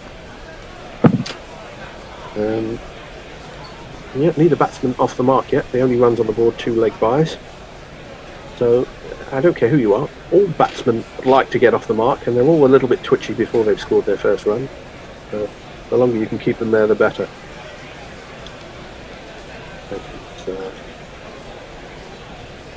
Brathwaite, the right-hander, which I think Billy would prefer bowling to at this point. He's up to the wicket, bowls that was a little bit more leggy, middle and leg, but again defended back to the bowler. And Anderson gets a clap from his standing captain at the second slip. Any more tweets? I'm going to head over to Crick Tracker, and we've got a lot of people asking for the video, which we can't show because we don't have the rights. We'd love to. But hello to Sai Prisnath, Mid Makarkin, Pradeep Kumara, Khan, great name there, Sarwar Salangi. As Jimmy Anderson comes in and bowls, defended again by Brathwaite to cover, no run. Ahmed Basha, Usman Ali, who says nice, and Ishak Ahmed says, why is the match stopped? Oh, but it's still going, Ishak. It's still going, and it's pretty nicely poised, it has to be said. West Indies facing 200 to win in the final innings of this match, are 2 for no wicket, and Jimmy is about to complete the 3rd over of the innings. So we have 2 slips, well 3 slips. The 3rd slip is a little bit wider than perhaps he ought to be, as Anderson bowled down the leg side. That's a poor ball. He was maybe looking for some swing. Brathwaite leaves, Butler takes the end of the 3rd over, 2 for no wicket. Sorry, Fred, there isn't really a conventional gully. It's more a sort of a backward point, isn't it? Where it is a point, basically. Yeah, it's kind of a point. You want a stat? Go on, Leslie. West Indies record in tests when chasing targets of 200 or below, 60 times, 60 matches. They've won 54. Ooh. They've drawn 6 and lost none. Right, well, they're due. So, there you go. Makes you wonder then what our friends at CrickBiz think they're seeing that keep putting England at about 50-something%. Well, as someone said earlier, they're on crack. Yeah. As first ball from Archer to Campbell is turned down to deep backward square leg, and he is off the mark, so 3 for no wicket. Or they're seeing cracks in the wicket. Archer. And now he'll have a crack at the right-hander. Whilst we're talking about crack. Speaking of which, how's the bear this morning? He looks all right. Good. In fine form. I was reading something about he's moderating how much beer he's drinking every day, down to 3 or 4. I think he's been hacked. That doesn't make any sense. That wasn't him at all. You reckon that was just someone mischievously saying Yes, that on we've his got, behalf? 3 slips, sort of 1, 2, and 3.5 slip. Now we've got a point. We've got a short leg. There's a backward short leg in. As this is a full ball on leg stump, and it turns sweetly by Brathwaite through the leg side. I think that's going to get to the boundary. No, it's pulled back by Crawley. Wangs it back in. They come back for 3 runs, so both batsmen off the mark now. West Indies 6 for no wicket. We do have a backward square leg in. He's about 10 yards from the bat, and that didn't go that far from him, to be honest. It would have been an unbelievable catch, but if it would have gone to him, it might have stuck. Ollie Pope again. I think it was a dive for the cameras. I don't really think he was ever fully interested in that. Well, that's true, but I mean, it looks like that it was a plan to actually bowl there, so that he plays that shot. It may be an involuntary shot that he plays Archer in again, and this is beaten outside the off-stump Campbell. And a good ball, which went across him. He played, I think, for the 4th time he's played a defensive shot of the ball, and it's gone past his outside edge. Boy Pom is with us. He's not saying doomed, but he is saying that Live Aid was 35 years ago today, so who feels old? Me. I don't need a Live Aid thing to feel old, but I didn't see it live. No, nor did I. I was playing a tennis match in Buckstill. Jofra in again. Ball on off stump. Almost Yorker length, but it's just blocked out to point by the left-handed Campbell. 6 for no wickets, 200 needed. The game is on, and Jofra tries to dry his hands in the dirt in front of the umpire next to the stumps. He shouldn't have been building up that much of a sweat. I mean, he's only in his 2nd over. Mind you, he did bat for quite a while. The speeds have been fairly consistent. Hasn't bowled slower than 84, and he hasn't bowled more than 88, so he's sort of been somewhere in between most of the time. 10 ball. This is a shorter ball. And Campbell plays a backward defensive shot back to the bowler. A message from the green room: control percentages so far. I think that means the number of shots that the batsmen have been in control of. Brathwaite 100%, Campbell 20%. But he's still there. West Indies fans will be wanting him to stay there as long as possible. As Archer's in again, and that, well, I think he did withdraw the bat from that one as it beat him outside the off stump. I think he just about dragged the bat inside the line. The end of the Archer's over. 6 for no wicket. Any tweets? Yeah, there's a few. Crack the Bear is with us. You seem to be a bit obsessed with me today. Crack Viz reckons there's a 100% chance of Hoff the Bear having a beer today. Jay Grover, so we need some line and length medium pace seamers. Fair does. And then he says, me, it was shite. I'm assuming he was a shite medium pace bowler. I don't know. I assume that's referring to the Holder's performance in the game. I think, Jimmy Anderson stacks up pretty well against Holder. They bowled at a similar pace, and Jimmy's got absolutely oodles of Test wickets. So, who's down? Campbell is down. He's having looks like some treatment on his thigh. The physio's come out. No, it's his foot. He got hit first ball on the boot by Jofra Archer to appeal, and they wisely decided not to review it. But he may have caused himself some damage. I mean, cricket boots are not as heavy as they once were. If you get hit full on the boot, you can quite easily break something. What are they like these days? Just sort of trainers with spikes? Yeah, and they have very soft tops because they try and keep them as light as possible and also breathable. Right. Once upon a time, bowlers' boots were like DMs. I mean, they were just great big clodding things with steel toe caps. Hobnail boots. Yeah. When I was in the Old Trafford Pavilion a couple of seasons ago, I was chatting about. Well, yeah. Pavilion dropper.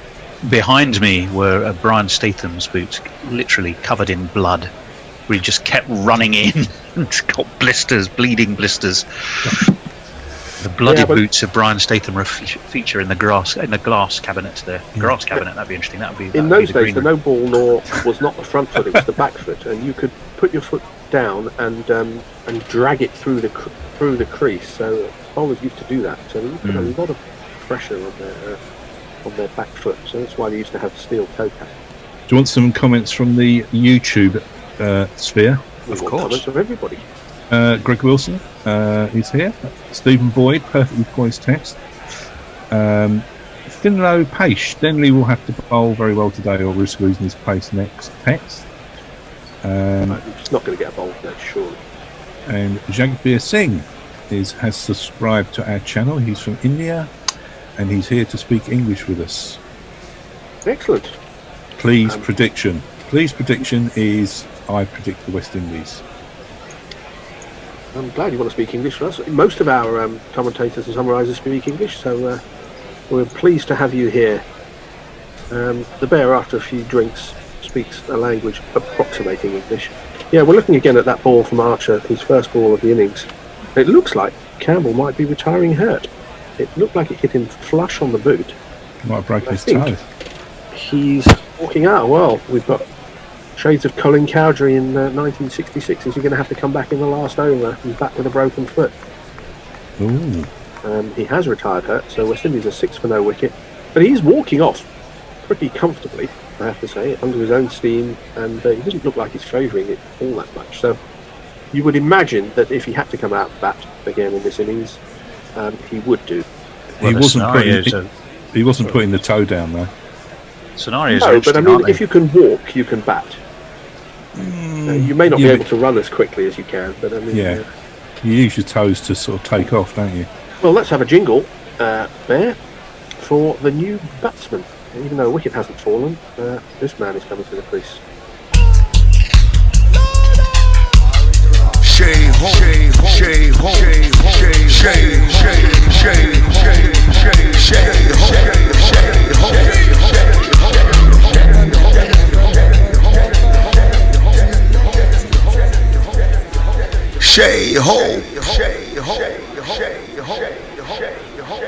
Well, the West Indies' best hope has come to the crease, and he'll be facing James Anderson, starting a new over. He's in and bowls, and it's on a leg stump half volley, which he doesn't quite time.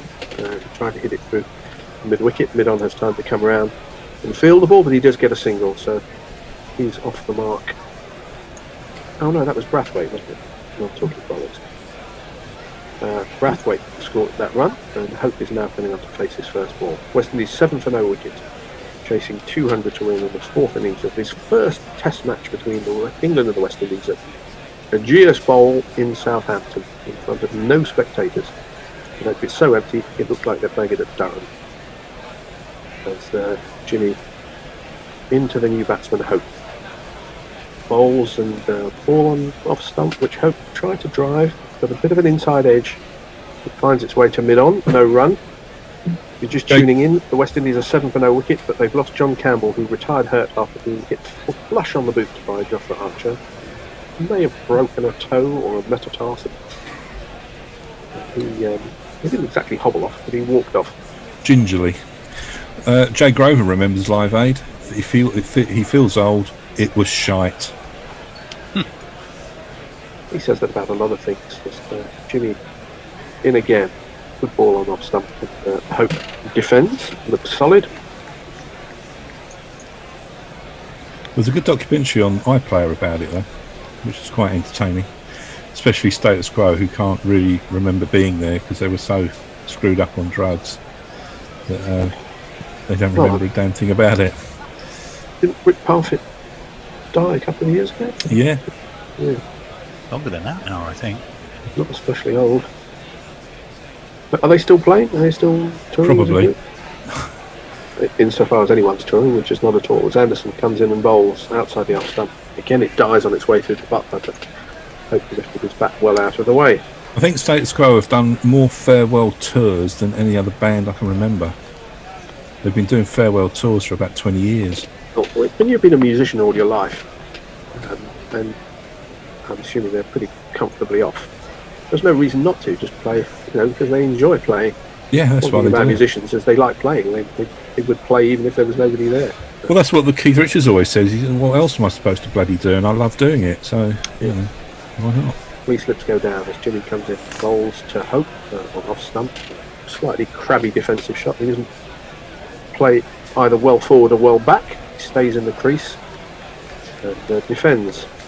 So 1 ball left of this 5th over the innings. West Indies 7 for no wicket, but they have had a man retired hurt, Campbell.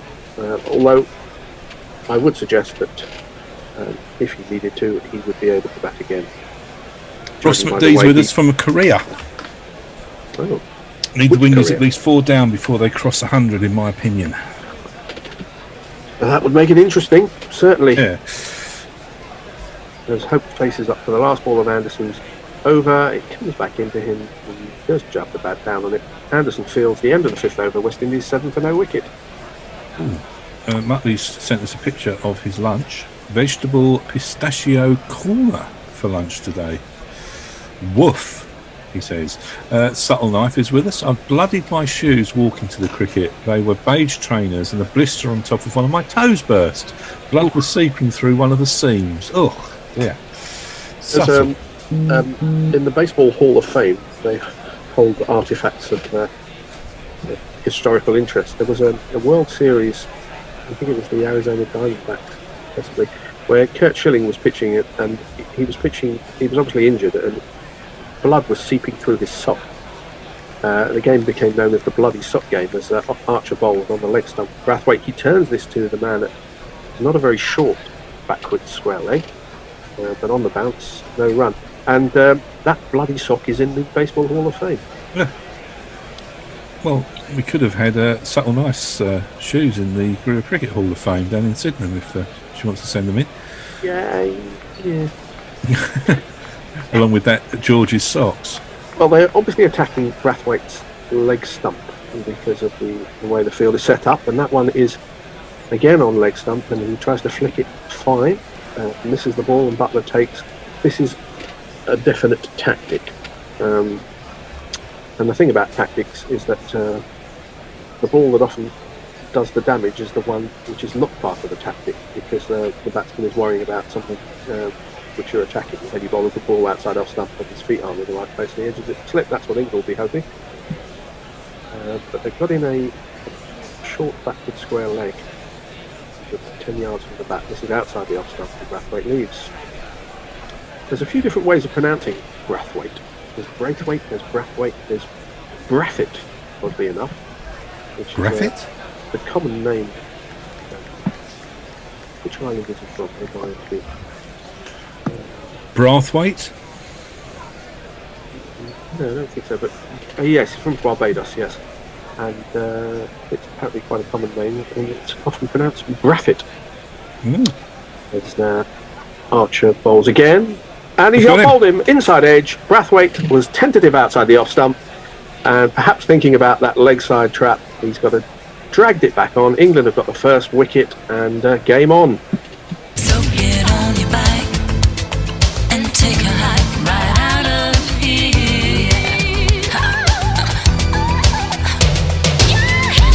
Your history, no good for me. Your history,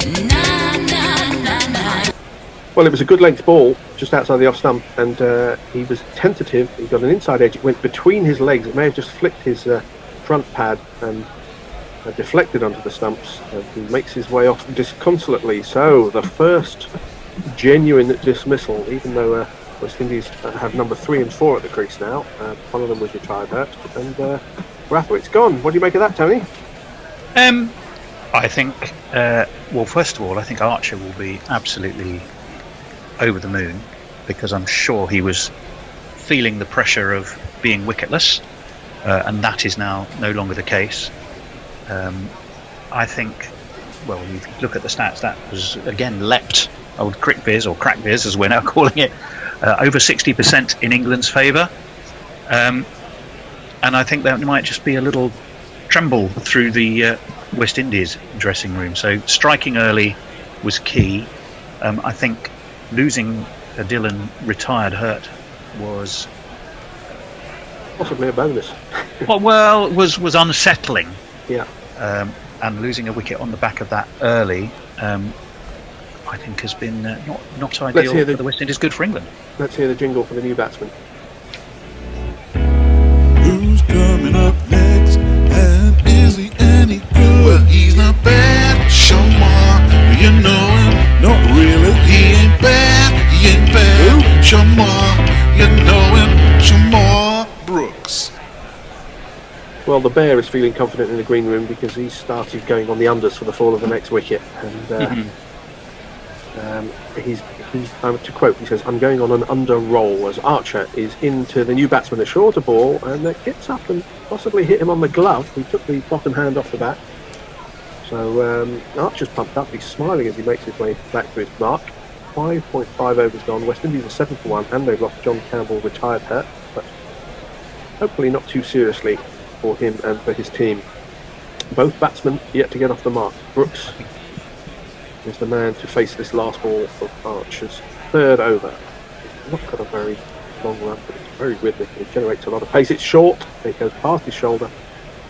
Brooks ducks or sways away. The end of a successful over for England. After 6 overs, West Indies are 7 for 1. Tim Everington is with us. He says, "Evening, Gorilla. My sister is watching this test for the first time as the West Indian number 3 comes out. She immediately says, I shy hope he's a good batsman. It's been 10 minutes and she's still laughing. Comedy is dead." We made all those jokes about 3 years ago. That's the end of it. Schilling was pitching for Boston, says Evil Scooters, when he had the bloody sock game. Unfortunately, some burst blisters have left my socks similarly destroyed recently. Muttley says, "Bring on the collapse." Excellent fast bowler injury. Kudos. And ooh, says Mark Gretton. Well, Anderson comes in and bowls to Hope, and he turns a straight ball into the leg side. I'm not sure you want to be doing that too much to Jimmy, playing straight balls to leg, because he just needs a little bit of movement, a little bit of swing, and you can get a leading edge. But that's the way Hope plays. He's not going to change his style and his tactics at this point. West Indies 7 for 1. Needing 200 to win this first test match. Angry Sigh. Sorry, carry on. No, you. No, after you. Oh, please. Jimmy bowling to 3 slips, 3 in the ring on the offside, 2 on the leg. It's outside the off stump. And Hope leaves. I think Zamam calling. Angry Sigh says, for the first time this test, me getting a cup of tea has not resulted in me missing a wicket. Hurrah and rejoice! And Damien Evans asked, how bad did Campbell look? Do you think he'll be out back after if they need him? Yeah, I think so. He was walking off gingerly. Yeah, he wasn't carried off or helped off. He was walking off, and he did play a few overs after having been hit. So yes, he didn't play very well. So you'd have to think that he'd be able to bat in an emergency. As Anderson bowls from wider of the crease, angling into Hope, who defends to extra cover, no run. Martin Norris tells us he's in Australia, and we have a singer named John Farnham, who I think I know, Yes. who was going to retire about 17 years ago. He called it his last time tour. He's still singing. You're the Voice. Was that John Farnham? Yeah. Anthemic number. Still 3 slips for Jimmy. Battle Knife has a question about the jingle. How can you get on your bike and take a hike? Quite easy. If you're one of our jingles. Jimmy into Hope again. He's driven back at Anderson. I think he got a foot on that. It was a good shot, and the batsman will be annoyed that he's been denied 4 runs. If the question was, how do you get the jingle, then become a patron. No, she's questioning the lyrics. Get on your bike and take a hike. A hike is walking, isn't it? I'm with you. Ankle. It's a metaphorical hike. We're going to have a change after this over. So it's going to be a 3-person change, I believe. No, I think I'm staying on and doing ball by ball. Okie doke. The schedule at least. Nestlers and I leaving as Anderson bowls, and this is driven again, sweetly timed, but straight to the man at the wideish mid-off. That's Dom Best. He's probably wondering how much he's going to be able, but he needed to bowl. Still, both of these batsmen not off the mark. West Indies 7 for 1. With 1 ball left of the 7th over. Brathwaite with Al bowled Archer, and Campbell has retired hurt after being hit full on the boot by an Archer Yorker. So all change after this ball. Also, not all change. 2/3 change after this ball is Jimmy will bowl it to Shea Hope. Up to the wicket. Bowls, and it's cut, or well, played into the offside, straight to Holly Pope at the point on the bounce to the end of the over and the end of my spell. And good luck, gentlemen and ladies. Thank you very much indeed. Fred, who am I with? You're with Al and me.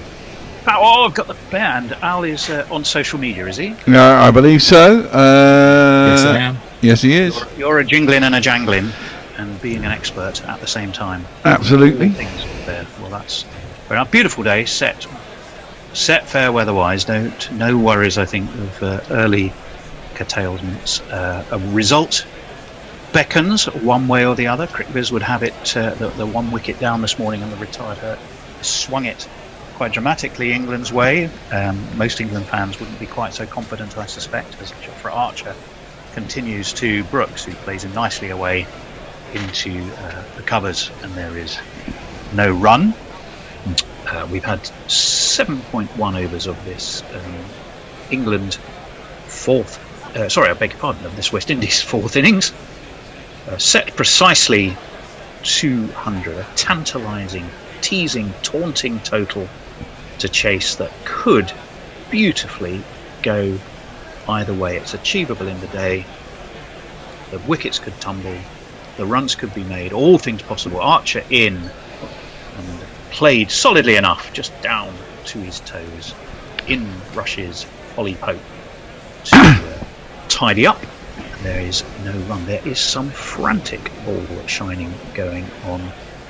Bear, what's your feeling of betting odds versus our friends at CrickViz, who seem to be wildly optimistic in England's favour? Well, it does seem a little bit that way, doesn't it? I mean, I don't understand why they're so cock-hoop about it. The odds, certainly those figures earlier that came through, they haven't lost. Oh! Archer's in. Now that looks bang in front. There's a huge shout given by umpire Illingworth. The players converge on Archer. High fives all round. West Indies 7 for 2. I don't think there's a review in that, and I don't think he's even thinking about it. And he rightly shouldn't. That was absolutely plum. I did that before it even came out of Archer's hand there. Not that I'm renowned for being slightly trigger-fingered as an umpire, but that looks solidly plumb in front. There was a jingle playing there. You obviously couldn't hear it. I couldn't. That's the one technical fault in your unbelievable setup there. Well, I think it's actually quite random. I think if you're talking and I play a jingle, it kind of cuts it out. What? So you hear it cuts out my talking, or it cuts out the jingle? It doesn't on the broadcast, but it means that you don't hear the jingle because you're talking over the top of it. So if you're talking and I start a jingle, I think that's what happens. I'm not entirely sure, but it could just be a random thing. But sometimes the sound card doesn't seem to pick up jingles for you guys to hear. I think I need to leave a more obvious silence after I've got excited by a wicket falling and described a little bit of how it occurred. Yes, cue me in, my man, cue me in. Well, there you go. I've got another bet in, Tone. 2 in a row. Yeah, I'm on the unders roll. Well, let's see what's going on in social media while we've got a bit of a chance. Woy Pom, will Jimmy get to 600 wickets in this series? 15 he needs for that? Interesting. What, he got 3 in the first innings? Yeah. Mog confirms that if we want to talk about get on your bike and taking a hike, we'll need to ask the ladies who wrote the song in Shakespeare's Sister. Messages doesn't like 3-person changes, are disappointing on Zoom. No struggles to get out of chair and untangle microphone. Well, sometimes you get a shifty picture though, don't you? Now I suddenly appear in the corner. We've got a new batsman, and he sounds a bit like this. You're Austin Chase, and what do you get? Cricketer, a village in Somerset. I did some research and well was done. So now that he's a man, that son of a gun. Well, it is indeed Roston Chase. Not even a Richard could get that LBW decision wrong, could he? No, I mean that was as plumb as plumb could be. It was telling that they didn't even consider the review, did they? Not at all.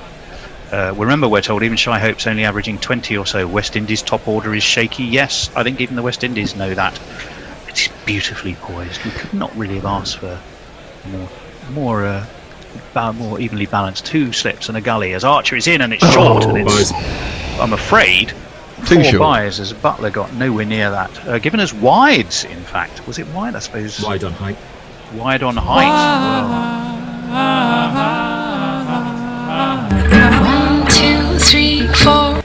Yeah, that was a little bit too short. Now, I said on day 1, or when England were all out, I said if England can match West Indies' score from their first innings and England's second innings, which they did all bar 4 runs, I think England would win.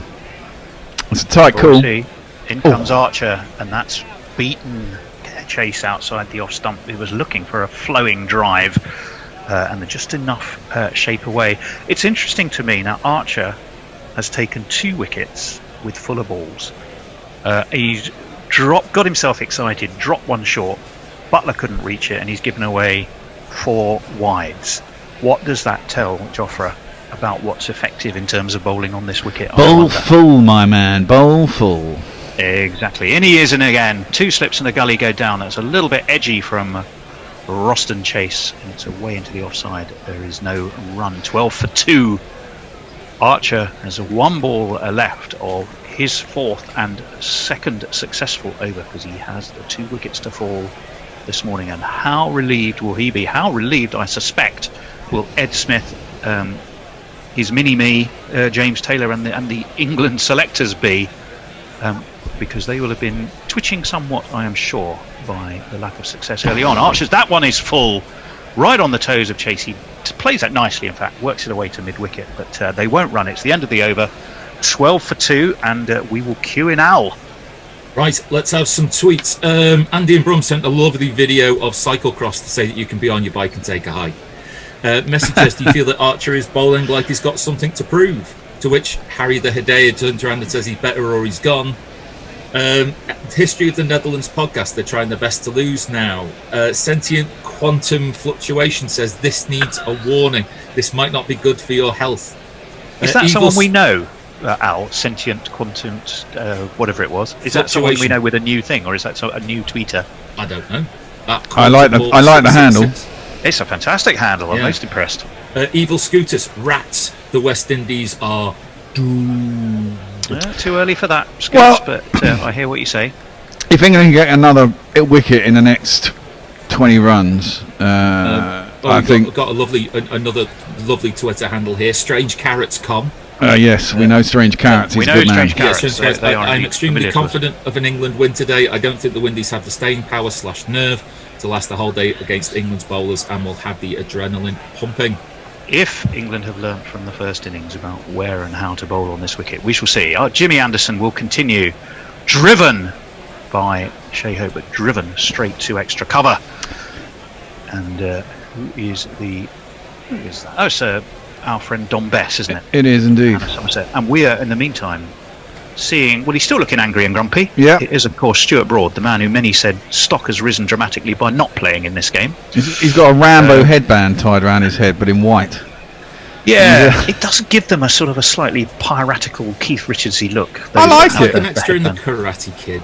Let's be honest. Ralph Macchio, am I right? Yep. Yeah. 2 slips go down, and that one's on the leg stump of Hope. He plays it solidly enough. Mark, if you're listening, if you can get a jingle with Stuart Broad and You're the Best Around from the Karate Kid, I would be eternally grateful. You could mention headbands, that would be even better. Or a broadband. A broadband headband, that would be highly appropriate. Broadband headband for these remote commentary times when we're all somewhat reliant on our broadband. I was moaning, I think on the first day, about Virgin, who seemed to have a dip mid-afternoon just at a crucial time in the game. In comes Anderson, driven again by Hope, away through point, and I think that is going to go all the way. Yes, it is. Ollie Pope, who seems to be everywhere. He's at short leg, he's at point, anywhere the ball seems to go. Anyway, it's gone for 4. Jimmy looks grumpy. He never takes kindly to that, and we'll have a jingle. There's not one boy for me, I must have 2 or 3, I need 4. Yeah. See what I did there, Bear? Yeah, you did. That's good. Pope reminds me of the young kid you have in the cricket side. You just put him everywhere the ball's going to go because he's the youngest and the fittest with the biggest arm. He's kind of like that, doesn't it? Jimmy, what's his reply to being slashed away for 4? Well, his reply is not great, but it is straight to extra cover. And it's our friend Dom Bess. He's the other youngest man. The preferred man of Somerset. His stock has risen, would you believe? Yeah. Over Jack Leach. I was surprised about that at the beginning of the test, I've got to say. I thought Jack Leach, with so many right-handers, taken away from the bat. But he's done all right, to be fair. He's batted quite reasonably in the first innings. Did a job. Got a couple of wickets. Got a couple of wickets that he bought when the wicket wasn't really helping him. So that's very handy as a captain. You're absolutely right, as Anderson is in. And that one again is away through extra cover. I don't think there's any point in chasing that. You might have the whippet legs of young Pope, but they're not going to catch that. It's 4. It's Nissan She. It's Nissan She. He's clearly trying to pitch it up and try and get some swing here. Well, that was a bit of a wobble to him, wasn't it? But it does seem to have been a bit gun barrel straight this morning. There doesn't seem to be a lot in the air, does there? No. Archer has... I think they're relying perhaps more on variable bounce. Jofra Archer noticeably has been, bar that one that Butler could get nowhere near, has been pitching it fuller. We'll see what Jimmy's got. Last ball of his 5th over. And that beats the outside edge of a tentative Hope prod and is through to Butler. He doesn't get anything on it. It's the end of the over. Ow. Right, let's have a look at what's going on. ETX says it's dangerously professional, what's going on with regards to our Zoom handovers. Someone needs to give that Hofbear chap an award. Absolutely, Bear. You've been 100%.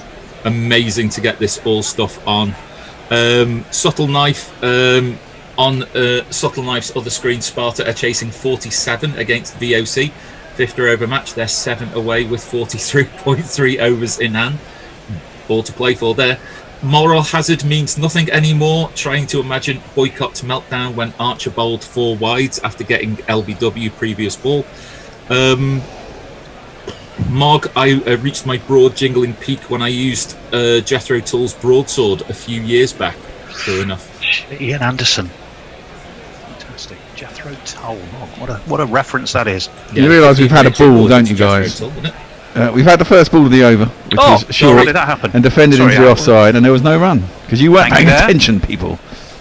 And this one is outside the off stump and left alone by Roston Chase. He's yet to get off the mark. He was pretty slow getting off the mark in the first innings, from what I remember. 20 for 2, so 180. You can very quickly work out is the target. Chase, he's big, he's tall. We called him Roston the Uncomplicated in the first innings, didn't we? Because he doesn't seem to be particularly flamboyant, but he can be very effective, as this one is full again indeed by Archer, who's been listening to us, and it's just prodded into the onside, and there is no run. 200, the target 180, that has been whittled down to. Wasn't a lengthy rearguard action this morning by Wood, Archer and Anderson, but it was enough to put England into the position of favourites, as in comes Archer and forward comes Chase. There's a touch of Courtney Walsh about that, as he just gave a little bit of a bat waggle and a stare back at Jofra, who is frantically shining the ball on his shirt front under his well-known bank logo.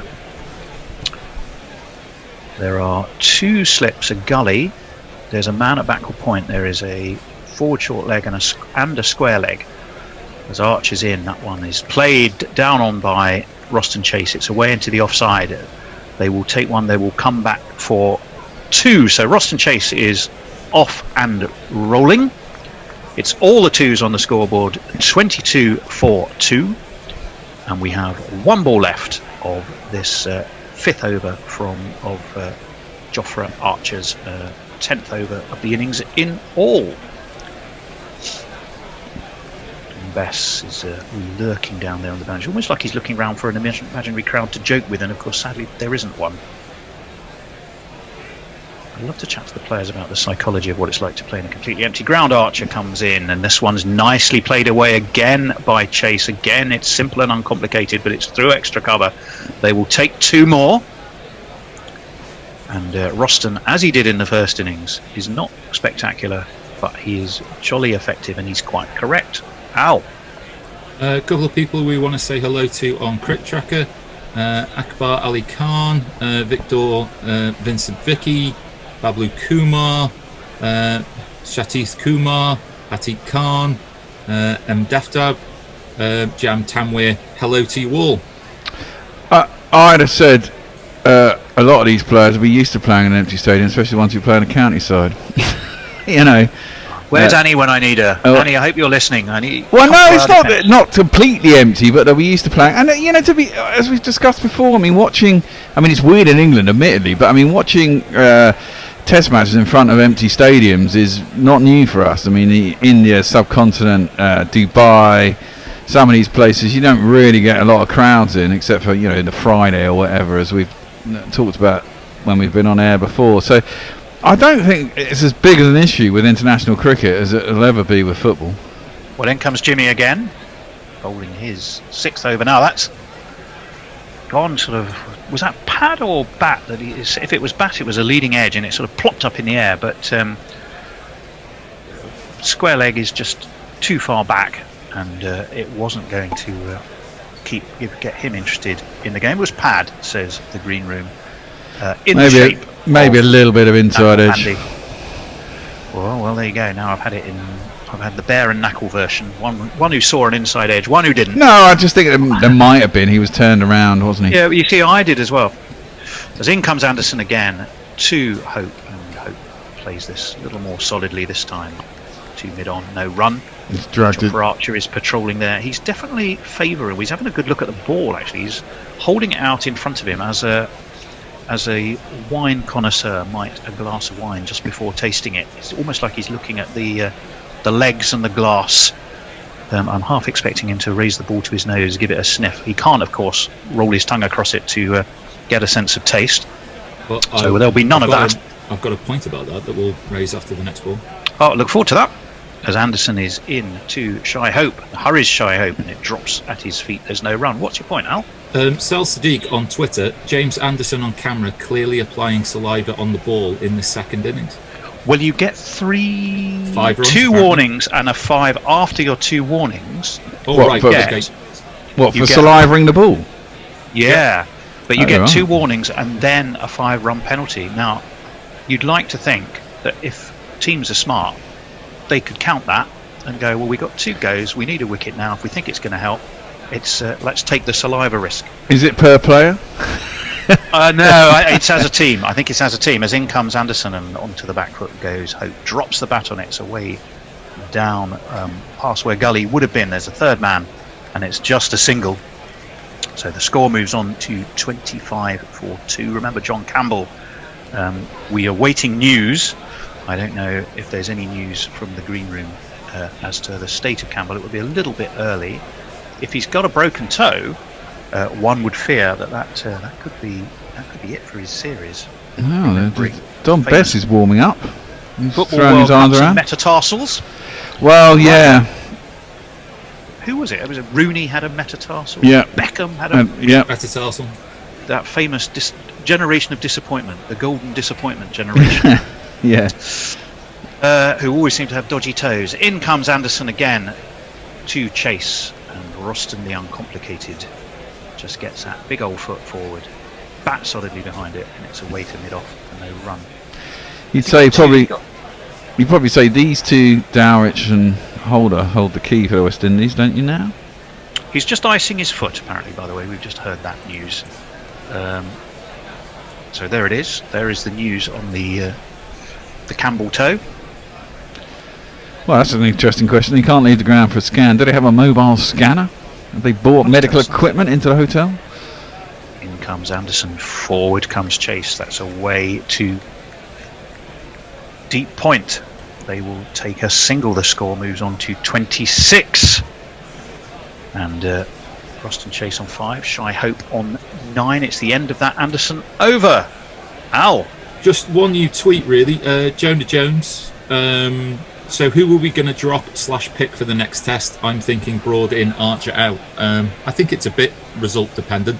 I can certainly see Root in, Denley out. Yeah, that's the obvious one in the batting order, isn't it? They've got to fit Root in, so it's either Crawley or Denley, and you have to say Denley once again. I mean, Denley yesterday, he did all the hard work once again, and I mean, it was a terribly soft dismissal. Shit, really. He just played all around his front. I know, he just chipped it. It was like catching practice to the man at mid-wicket. It's ridiculous. Well, it was interesting when they were batting together, because you must, if you're the two of them at the crease together, in this case we're talking about Crawley and Denley, they must know that, they must be looking down the wicket. Do you completely forget that, it's a shootout effectively for a place in the next test, and you just get on with the job in hand, or is it just somewhere in the back of your mind? Hold that thought for a second, although it's an interesting point. Mark Wood is going to take up the attack. Just a single wicket for him in the first innings. Did fling himself over, tried too hard, bowled too short, one might argue on occasions. He's seen what Archer's done this morning. Let's see what he does. He has only 2 slips. He has a forward short leg. And he's in to Chase. And that kept a little bit low, and it was Fuller. And Chase just pushed it away into the onside for no run. Just south of 85 miles an hour. 26 for 2. Archer again, he's really working that shirt, isn't he? Seems to have the role of shiner in chief with that shirt. And as they often do, bowling units, Broad and Anderson, of course, famously would be together, one fielding at mid-on or mid-off, so they can always chat to their fast bowling partner. You've now got the fast bowlers union, all 3 of them, Anderson, Archer, Wood, all in conflab and walking back together with Mark Wood. So he's not short of advice, fatherly advice from Jimmy, collegiate advice from Jofra. Well, was he shortening his run up there massively, or was that just where the thing was left? They're having a chat anyway. I mean, but going back to the saliva thing, I think the temperature's warm enough. It wouldn't take long to work up a sweat. I mean, I've hardly ever used saliva to sweat so much. In comes Wood again, and this one is nicely steered away through point. There is a man down there. It is, I think, was that Joe Denley? Possibly. It was, yes. All flew by in a bit of a rush, but we got a jingle for Mark Wood. Yes, we have. We do. That would be good. Sounds a bit like this. Do you know Mark Wood? Yes, he is an England bowler, quite good and pretty quick. So just a normal guy. Of course. Except for just one thing. What? He thinks that he's a horse. Right. What? Someone on our private message system did pick up on the fact that I said the words Campbell toe and said, how very dare you. Anyway, Mark Wood is in. He's bowling to Shy Hope. Hurries him a little bit, and Hope drops bat on it, and it's away into the onside. There is no run. Interesting point, Bear. Sorry. I was going to say your point about Campbell toe has been picked up by Motley as well. He can't help it. He's just immature. Me or him? What were we going to say, Tony? Probably both of us. What were we going to say, anyway, Tony? 27 for 2. Mark Wood has bowled 3 balls for just a single so far this over. He's bowling to Shy Hope. Ben Stokes, the England captain, and his hands is down, crouching, both hands on his knees. 2 slips in place. In his comes Wood. And he's bowled him absolutely hook and crop. What a delivery. Hope just never got close to it. His off stump is pegged back. It's a wicket. Bear, celebrate it.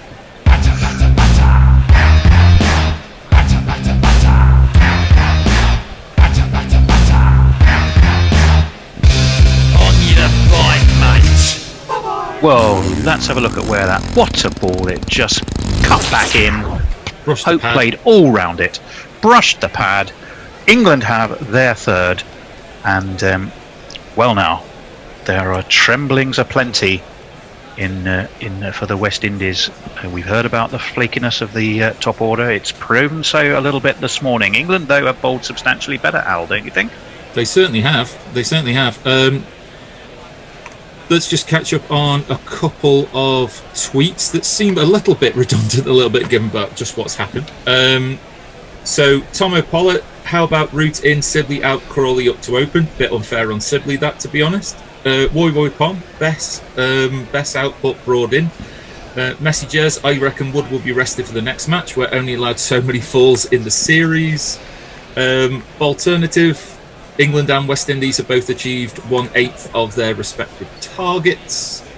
Barry Goodman, at least Denley and Crawley didn't try and run each other out in boycott fashion. And I'll let Bear jingle in the new batsman, which is the X Factor.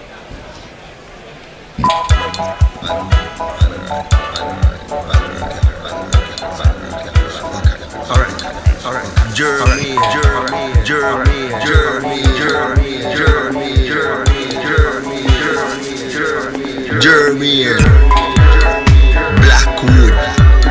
Blackwood.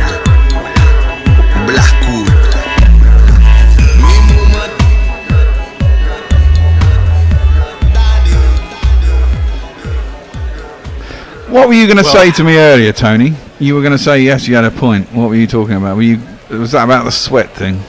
I think it might have been Bear. It was this commentary lark is so ephemeral. Whatever was in my head at the time has just gone away into the ether. It was what was important at the time is now ancient history, I'm afraid. I'll try and remember though. Mark Wood, how much better is he feeling about life now as he's in? And seemed to hit Blackwood's back quite high up near the splice and sort of popped up a little bit, but it's away into the offside. There is no run. By the way, not Fred was very quick to tell me that it's either neck and crop or it's hook, line and sinker. I rather mix my metaphors there. I think that England are missing a little bit of a trick here. They're clearly trying to bowl a little bit full. They've got the offside line. Obviously they're going to stray a little bit straight at one point, but I think they need an extra fielder somewhere on the offside because piercing it all the time. They haven't got a lot of runs to play with. In comes Mark Wood. Oh, and that bangs him in front. Blackwood walks away to square leg as if to go, what's he shouting at that for? Wood and Captain Stokes are in conversation. To me, Bear, that was going down leg. What was your thought? Yeah, definitely. I think that's fast bowler getting a bit excited. I think that's probably a little bit high, and definitely seemed to be snaking down leg side. But another wicket, 27 for 3. A man in a hutch with an injured foot. He's not going to fancy coming out again, and if you do, you're going to aim at his toes anyway. And width, I think, on that one, by the way. Yeah. 2 recognised batsmen left and an injured man. You'd think. Yeah, and one who's, by his own admission, as David was telling us before the series, in Jason Holder, is feeling a little out of form. But you sense if there's ever a time to come good, it's when your side's got its back to the wall. Captain's innings. Well, actually, there you go. Umpire's call on the top of leg stump that last delivery. But it was given not out, so it'll remain not out. England could have reviewed it and kept the review, but... It's interesting because, there have been times when you and I haven't agreed on umpiring decisions. Yes. But to me that looked high and wide, and it surprised me that it was as close as it was. Well, it was quite close on height. You've got to remember that Woody isn't the tallest and he's quite skiddy. He does collapse at the crease, so his trajectory isn't into the pitch and up, but still here is an interesting change. I'm sorry to cut across you there, Bear, because we are going, you mentioned it an over and a half or so ago, Bess was wheeling his arms. Well, he's into the attack.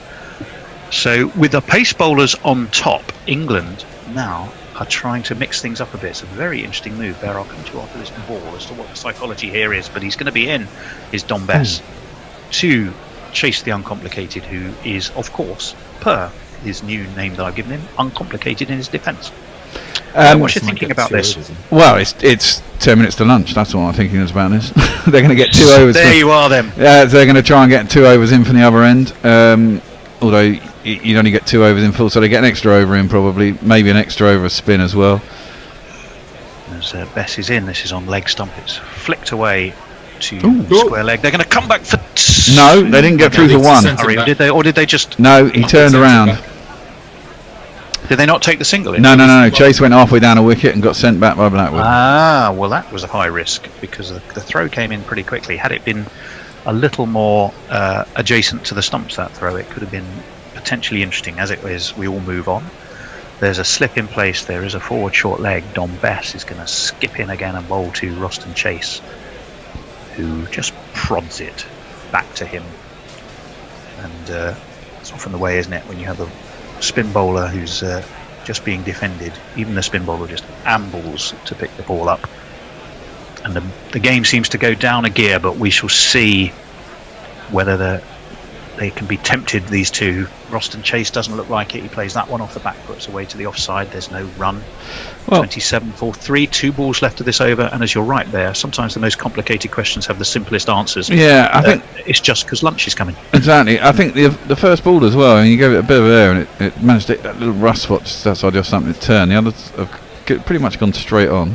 This one is flicked nicely, but flicked straight to mid-on, where Dom Sibley, slimline Dom, is the man patrolling that area. 27-4-3. I thought he batted well yesterday. He did. Dom Bess is in. Again, a little bit of air. Again, flicked away into the onside. Again, there's no run.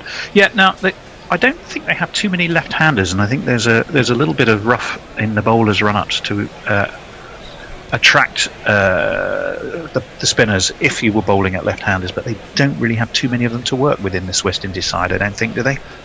Sorry, what was the question?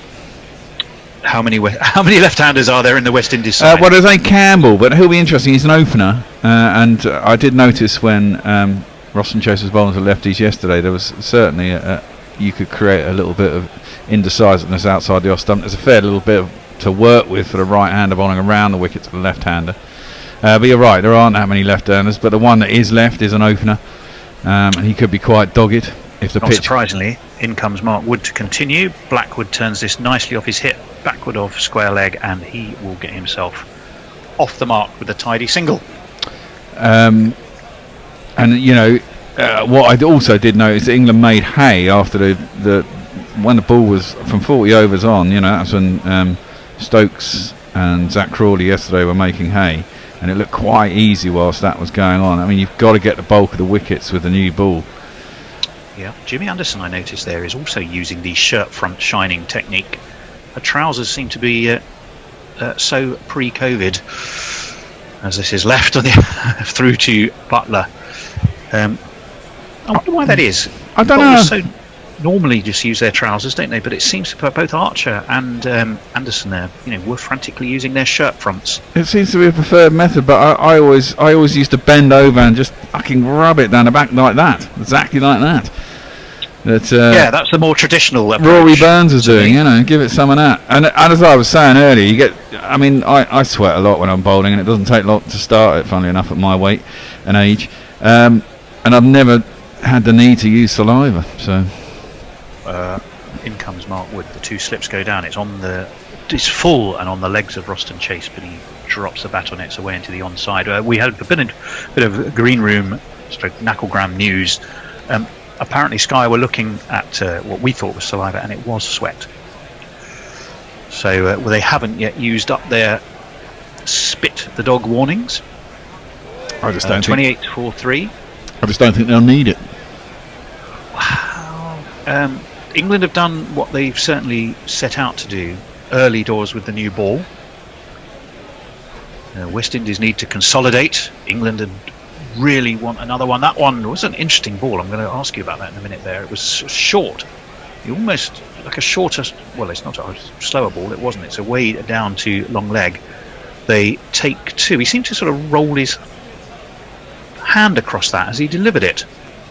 What did you make of that delivery there? I didn't see him roll his hand along across the ball, but that'll be just slightly taking the pace off it, won't it, if he is doing that. But it didn't seem to take the pace off. No, well, it was 88 miles an hour. And maybe I saw something that wasn't there. 30 for 3. So 170 is now the target. It's dropping, but at the cost of 3 wickets and a man in the hutch retired hurt. That's flicked away. An arm goes up, but it's down to long leg. Easy single taken, and I think it'll be leg buys. And yes, indeed. I think that was closer than the last one, wasn't it? You could see his leg stump then. He walked across, but no one seemed to be as excited about that as the last one. Maybe I saw that wrong in real time. The news from the green room was that Wood's wrist position isn't that good. Well, there you are. Not that good for Wood. So it may not have been deliberate. It just looked odd to me. Oh, Mikey's going grey these days, isn't he? But anyway, he's doing all right. He's got 1 for 4, so we are not really in a position to criticise. And that one was an absolute perler of a delivery. He's in again to Blackwood, and he played that beautifully. High elbow, solid, straight defence, and no run. 88 miles an hour. End of that Mark Wood over. We'll come to Al. So Andrew Rollison, England are simultaneously cricket power super number 1 and doomed. What is this Schrödinger and Feynman shading the batting? To which we responded with Heisenberg bowling.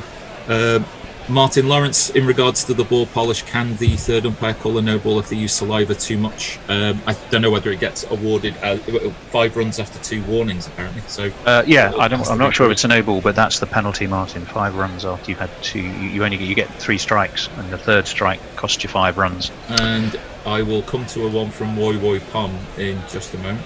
Well, Don Bess is going to be continuing. He's continuing from the hotel end with the backdrop, or the front drop, I suppose, of that magnificent Moorish pavilion, modelled, of course, on the one at Lord's. And dropping back is, I'm not sure who it is, but England, I think it's Archer, dropping back a very a long on, I beg your pardon. You've got 4 minutes till lunch. You want to get through this over quick and get another over in. Well, you do. That one's away into the onside, no run. But the dropping of that long on suggests that it's Sibley, and England maybe during this over might be thinking of tossing one up and seeing if Chase or Blackwood are prepared to have a tonk over cow. I doubt they would, but you never know with Jermaine Blackwood. To be fair, you just never know. Slip and a forward short leg, and Bess for some reason does a wood horse like refusal. As he hits his delivery stride, he runs around in a circle and goes back to start it all over again. Well, if they want to get through this over quickly, they've not started with the best intent, have That's they? not the way to do it, is it? In he comes. Forward comes solid Roston, and there's no run. Just shy of 52 miles an hour, given plenty of air by Don Bess. I have noticed he's been very, very happy to do that. There's also a deep backward square. And cover and a mid-off in place. Short legs, that nips in. There's a huge shout from Butler. He's jumping up and down. There's a big shout from Best, and there's a shake of the head now. That's got to be a review. That hit him in front. It is indeed. Well, it's come back enough. It's certainly hit him in line with the stumps. I think that's hit him in line with at least off stump. The question, it might be going over, but he was very deep in the crease. It did hit him around about the knee roll, just above, but it certainly came back enough. And I thought I saw the off stump as it hit his pad, in which case he's definitely in line. And the question is then, is it turning too far and is it going over the top? But it seemed to me, yeah, that's in line. That looks plumb in front. Well, no, because he draws his pad back right at the end there. His question is, does it hit the front pad? Does it hit the... There's no edge. Umpire's given it not out, remember? Yeah, exactly. So it has to be in line. That's the thing. Does it? That's in line, man. Now the question is it going over the top? Well, yeah, that's the other thing. I reckon. He's quite a tall man. Pitching outside off. Impact in line. Oh, for fuck's sake! To me, well, that's more than umpire's call. That's hitting the fucking top of our stump. That should be out, you bastards. Well, it was middle stump, and it's umpire's call is umpire's call, isn't it? Yeah, but I mean, if you look at that, I see the rule was supposed to have changed. So it was only 25% of the ball because of the accuracy. That's virtually the whole ball is hitting the top of the off stump, and it's still umpire's call. That's bullshit. Well, you've been listening to Thought for the Day with the Reverend Nigel Walker, who is giving. I'd be really upset. I mean, look at that. What's that? That's more than half the ball. I think that is appalling. But I have to say, without the profanity, I'm 100% with you on that. This one reached for by Roston Chase, and frankly, Roston, the uncomplicated Roston Chase, you are a lucky man to be there. Very bloody lucky. The umpire should have given that. I don't know why he wasn't given that. That's everyone's had a disaster there. Michael Goff's had a disaster, I think, and frankly, this one's worked away around the corner. It's not Michael Goff who's running Hawkeye. It's not the third umpire's fault. Well, No, he doesn't judge it. It's basically judged on what Hawkeye says. That judges it. Anyway, that was 2 for Chase. It's the end of that Bess over, and boy, is he unlucky. He's got one ball left. Oh, he does. He absolutely does. He does, you're absolutely right. So all the threes, 33 for 3. That really should be 33 for 4. Most of us can't believe it. In comes Don Bess to Roston Chase. And Roston Chase flicks this wristily away to mid-wicket. I suspect they will take 2 here. Rory Burns, matinee idol, with his pointy beard, is galloping after that. They will take 2. Chase on to 12. This time it is the end of the over, and we'll have some more social media messages, and I suspect that it's may lunch. be lunch. It is. It is lunch. All of the shenanigans and reviews have meant that. So 35 for 3 at lunch. 15 overs. 200 the target. You could say that session has been well and truly in England's favour. Not only have the West Indies also have John Campbell with his dodgy foot injury. We don't quite know the extent of it yet. He's in the hutch, retired hurt, and they've had there yet another let-off. England will go and cogitate and discuss that at length over their lunch, I am sure. And I will hand over to first Al and then back to Bear for a bit of Al for some messages and Bear for the morning summary. So here are your local messages. Durbanoki, at Woyoy Palm, any ball rubbed with the bear's sweat shouldn't be taken through an airport. Swab that and there could be issues.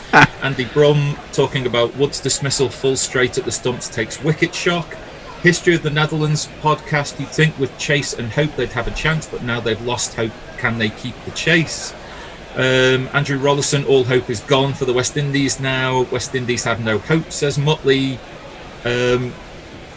Gits and Gratz run penalties for bodily fluids on the ball. Slider is a 5, sweat from the paw is 4, 3s for a sneeze, tears from a boohoo is worth 2. 0181 if you're calling from outside London. Let me see, Derek Willis, it's nice to see Bear keyed up about something for once. Messages, I have missed the indignant Bear, that's out for fuck's sake. Mutley says that warrants a fuck off. In that instance, that was totally fucking out, man. We are horrified by that. Cricketing View says it was high, well above the knee roll. But he was. That's fair enough, Cricketing View. But he's virtually back on his stumps. It's got virtually nowhere to go. All that I'd say is that there are enough wickets where an LBW is given for something that's barely clipping the stump, and the extra 71% of surface area that you get for umpire's call means that, that's fair enough, Al. But on that instance, there's more than 50. I don't understand why Hawkeye was saying that was umpire's call when it, according to the graphic that we saw on the TV, even if it's 50% of the ball, I'd say there was 60% of the ball was below the top of the stumps. So therefore, Hawkeye should be saying that's out. Hawkeye can't break its own rules with regards to. Well, no, but that's the thing. It's a rule. If it's a rule and it measures 50%, and if that graphic's accurate, then 50% over 50% of the ball was hitting the top of the stumps. In which case, it should have been the other way around. Eyesight is that's why it's telling you. But Hawkeye, with its assuming ability to measure to less than a millimetre of accuracy, is telling you otherwise. Well, it's bollocks, mate. It's bollocks. It's worth or you don't. Well, I think we can agree to disagree on that one, gentlemen. Yes. Because this could go on for a while. Bear, do you want to give us the morning summary, and then do we have some lunchtime entertainment? I don't know what we're supposed to be doing at lunch. I think we're supposed to be playing a bit of Naughty Boy Nets versus One Test Wonders. But that'd be fun. Yeah, it will be. We will do that. Right. My leave. So this morning, Archer came out with Wood, and England were 170 odd. With 2 wickets remaining. Archer went on to get 23 or 35 balls. He was the last man out. He was caught Dowrich down the leg side. He did review it, but it was clear it had come off his pads. Mark Wood went back to cut one off Gabriel as they were looking to get the score up towards a target of 200. He gave himself some room, cut one, got top edge, was caught by Dowrich off Gabriel. So Gabriel ended up with a 5 didn't he? He did, yeah, 5 for 75 or 21.2 overs, bowled really well to be fair. Keeman Roach ended the innings with 22 overs, 8 maidens, none for 50. Jason Holder only got the 1 wicket this innings, 1 for 49 off 22 with 8 maidens. Roston Chase got 2 wickets. One was the hapless Denley, who just clipped a stupid ball straight to mid-wicket. 25 overs, 6 maidens, 2 for 71. Alzari Joseph got 2 wickets off 18 overs, 2 maidens for 45. Craig Brathwaite just bowled 3 overs last night and he got no wickets. Then this morning, after that, the target was 200. The West Indies came out and Archer was on a bit on fire. He got his wickets in this over. In fact, in this innings, Wood and Archer, the guys who didn't prospered too well in the first innings, the guys who've taken the wickets.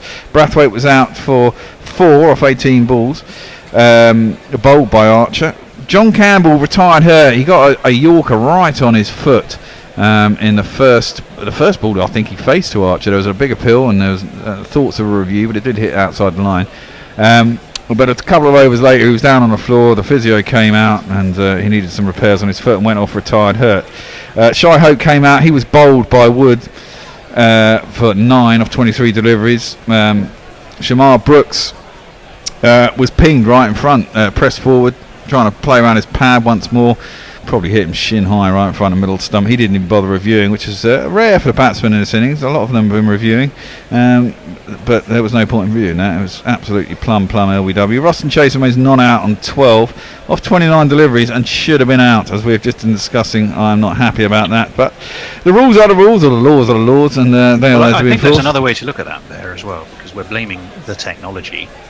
If we think, well, if the umpire had given it out, the fact is we think probably the umpire got it wrong, and we were surprised the technology supported him. But that's another story. I mean, it's always close. I mean, it was close on that off stump, but I mean, in real time, it looked like he drew the pad in right at the last minute, and I could see the off stump.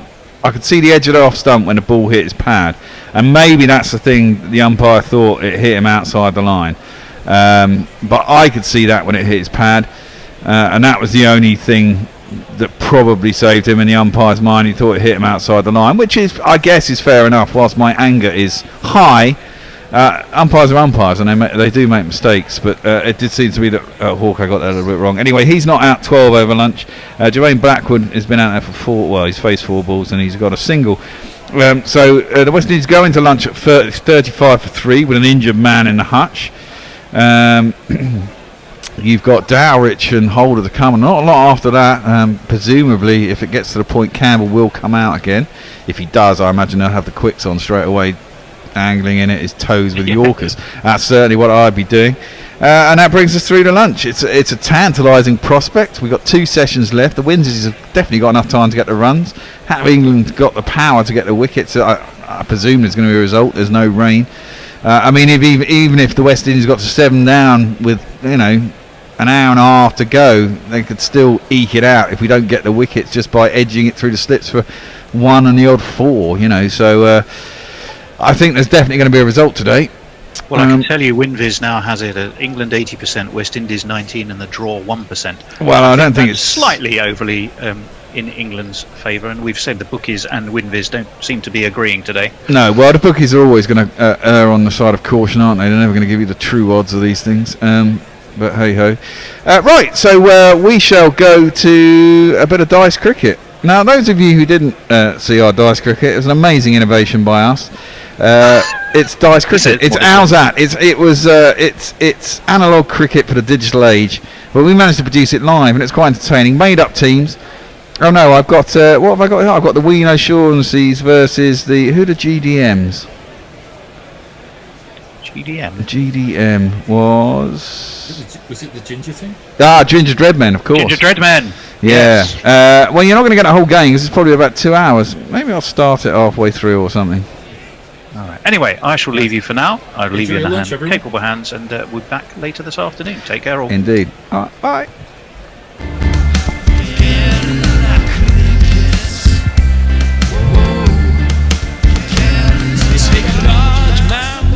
Valentine with 17 off his first over. But he did take a wicket, bless him. Yes. Now, Mog was saying Jules or Mark Long.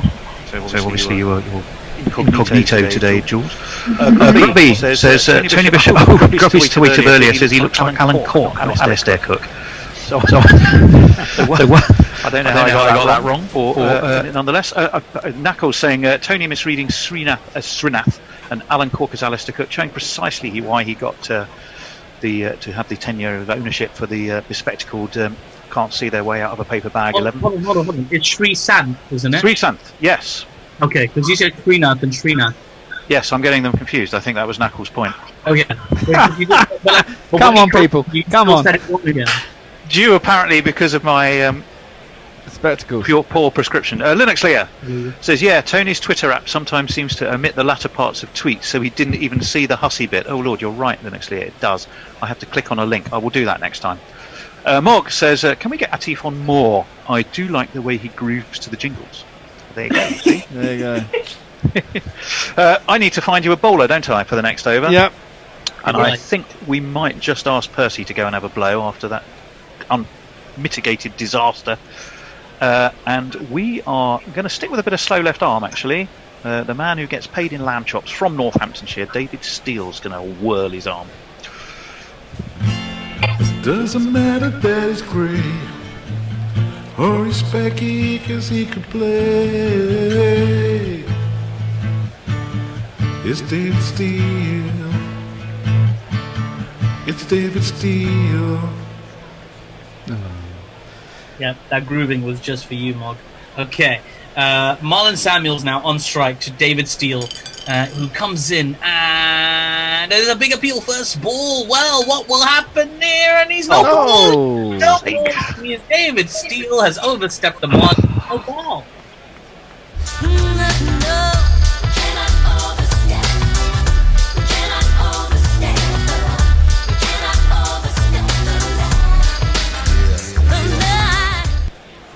First extra of the innings. Is there a free hit in play? I'm just checking. No free hits. No free hit. Just worth checking. Obviously, the batsman wants to be sure. Anyway, the next delivery.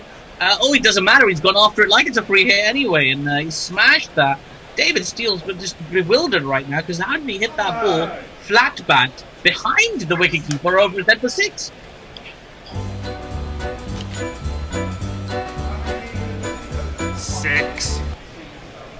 Yes, indeed, it was 6. Marlon Samuels on 9 now. He's on strike. In comes Steele. What can he do this time? And he just works him away comfortably round the corner for a little single to the 45 fielder. Now David Steele gets to have a little crack at Salim Malik, who's been left off strike for quite some time. He's finally back on strike. And his first delivery, oh my word, he's hit it for a 9. No, wait, it's a 6. The 6 is smashed over mid-wicket for a huge 6.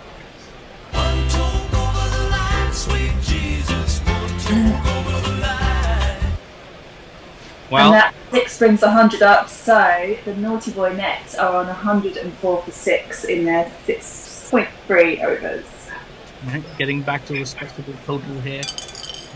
In comes Malik. Oh, sorry, I beg your pardon. Steele has been worked for a single by Malik. Just one. And in comes Steele once more, and this time, oh, that's a lovely shot, isn't it? Just gorgeous. You love to see it, just slicing it. Like Roger Federer if he played cricket and hit the ball sideways instead of in front of him. 4 runs. There's not one boy for me, I must have 2 or 3, I need 4.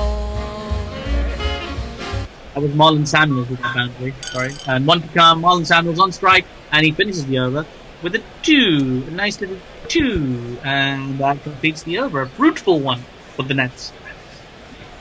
Whilst Jules works out the score, Durban Oak says, this seems to be well below the Dice Cricket par score of 240. Well, yes, but I think there's a good chance that the tail may wag for the Naughty Boys. Mog says, champagne grooving indeed, in acknowledgement of the bedroom moves of Atif. That's a very hypnotic head wiggle there. And we've got 111 for 6 after 7 overs. Steele's over went for 21. And we're going to ask Alf Valentine to carry on. He did get punted for 17, but nonetheless he did take a wicket. So we're going to persist with him. Yep, Alf to continue. He's going to be bowling to Salim Malik, who's on strike. He's been the best of the bat so far. And he continues to show why with a gorgeous covered drive that's raced along the ground all the way to the fence for one of these.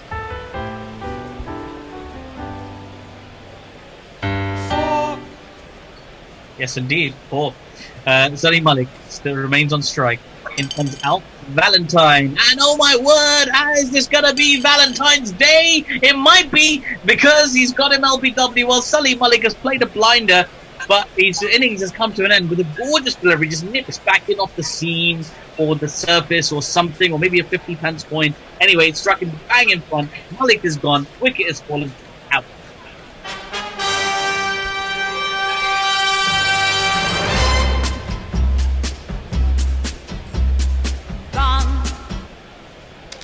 Yeah, gone for sure. Yeah, he managed to. Salim Malik, well, he actually knocked there. He managed to get. Come on, Jules, help him out. Can I have a new batter? And I can tell you because I'm on my screen, so I'm waiting for a new batter. Oh, right. We got Chris Lewis as the new batsman. Sorry? Lewis. Chris Lewis. Okay.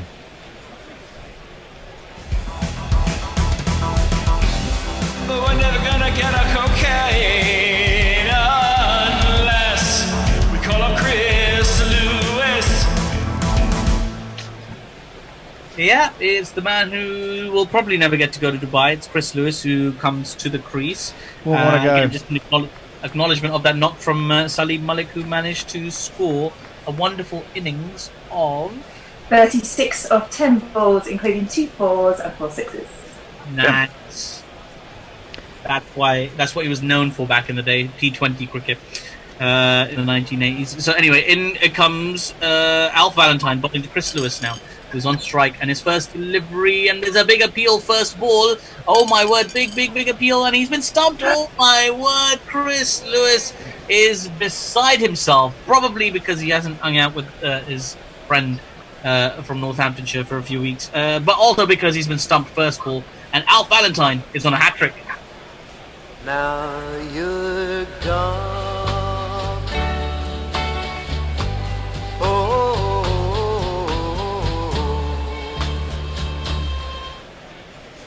Yeah, indeed. Another beautiful piece of glove work there from Dick Young. And Valentine, yeah, he's on a hat-trick right now. To face the hat-trick delivery, we're going to have Mohammad Asif come to the crease. Mohammad Asif, he's really suspicious. Mohammad Asif, and Andrew Lowe. Not only did he get done for stopping sing, just so scandal prone, you couldn't leave him on his own. What a role model. Yes, Mohammad Asif, who spent a lot of time at Trent Bridge, obviously, was very successful there. Not as successful at institutions like the Southwark Crown Court and Hamilton Young Offenders Institute. And he comes to the crease anyway. Mohammad Asif is facing up to Alf Valentine, who's on a hat-trick. What can he do with his hat-trick ball? Oh! Has he got his hat-trick? Has he got a hat-trick? Oh, come on. Now! Yes! Valentine takes a hat-trick. Wow, Mohammad Asif has been... Cricket, lovely cricket. Absolutely unbelievable scenes here at Trent Bridge. The crowd is climbing onto Alf Valentine. We're going to try and get the spectators off the pitch. You listen to the music.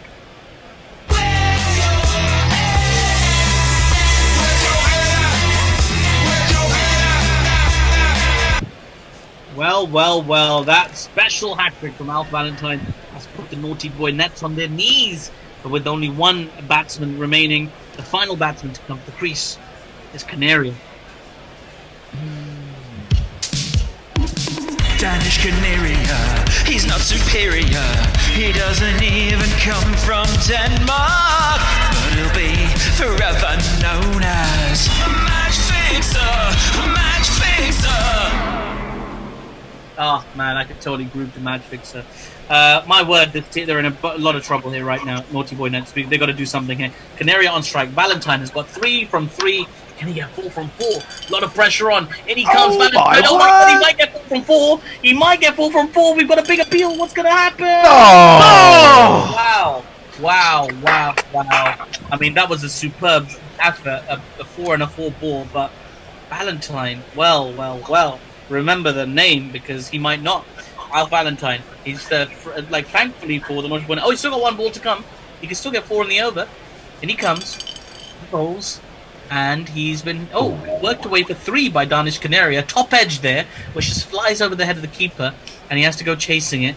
And eventually they cut it off. 3 runs to Canaria, and a bit of respite for the Naughty Boy Nets as Alf Valentine takes a bow as he walks over to that Trent Bridge pavilion, and as the crowd cheers.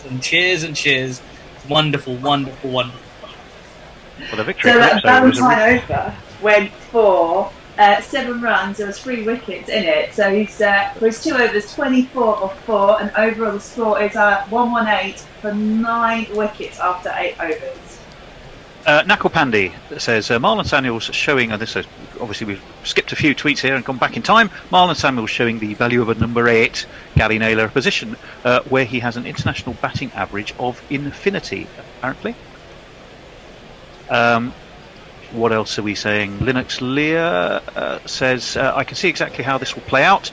Atif's team makes about 15 more runs, then every appeal, and then this is where I have to wait because it disappears off to another part of Twitter. You have to keep your tweets shorter.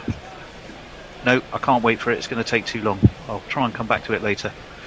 Moggs, she's going to it's say disturbing that lack of no balls today. balls. Have you got the rest of that tweet? No, I haven't, but I assume that's what it's about. It's about the no Yeah. balls. Everyone assumes that I cheat. Well, I know. I don't think I disgraceful. certainly don't think you're cheating today. We'll wait and see what happens when I'm batting. Durban Oak says, everyone remembers David Steele. I wish people would remember his brother John Steele.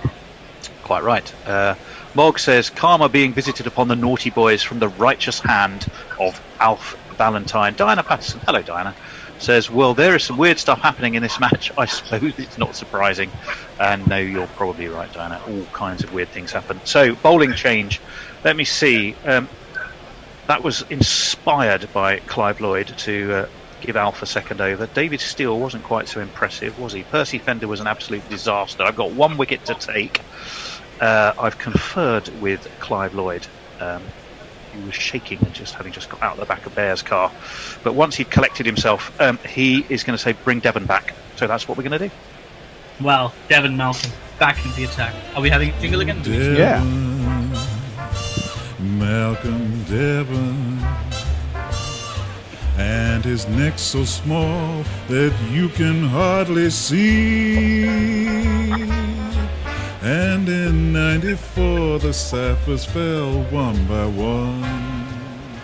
Well, very Nice. Well, Devon Malcolm now comes into bowl to Marlon Samuel. Oh, sorry, Danish Canaria. A Danish Canary has hit him for a 6. This is so bizarre. What an unusual state of play. My phone's gone off. Everything's happening here at Trent Bridge. In any case, 6 runs for Danish Canary. You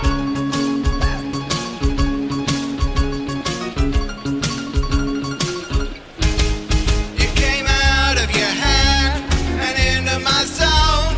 Now it's up in the stands. It's a 6. It's beautiful. I mean, try getting that in when there's an international game in progress. In comes... oh, there's another one! Let's hear it again! No! It's a long one. It's a test match. It's a test match 6.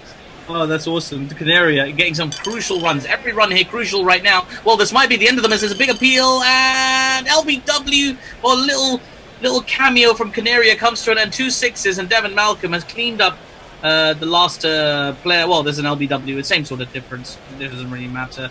Malcolm has the wicket. Is the end of the naughty boy nets, and well, the bespectacled 11 have really turned up today. But can they keep their eyes on the prize? I won't look back, 'cause by the time that I do, you'll be gone. What was the grand total then? Or the not so grand total, but still needs to be chased.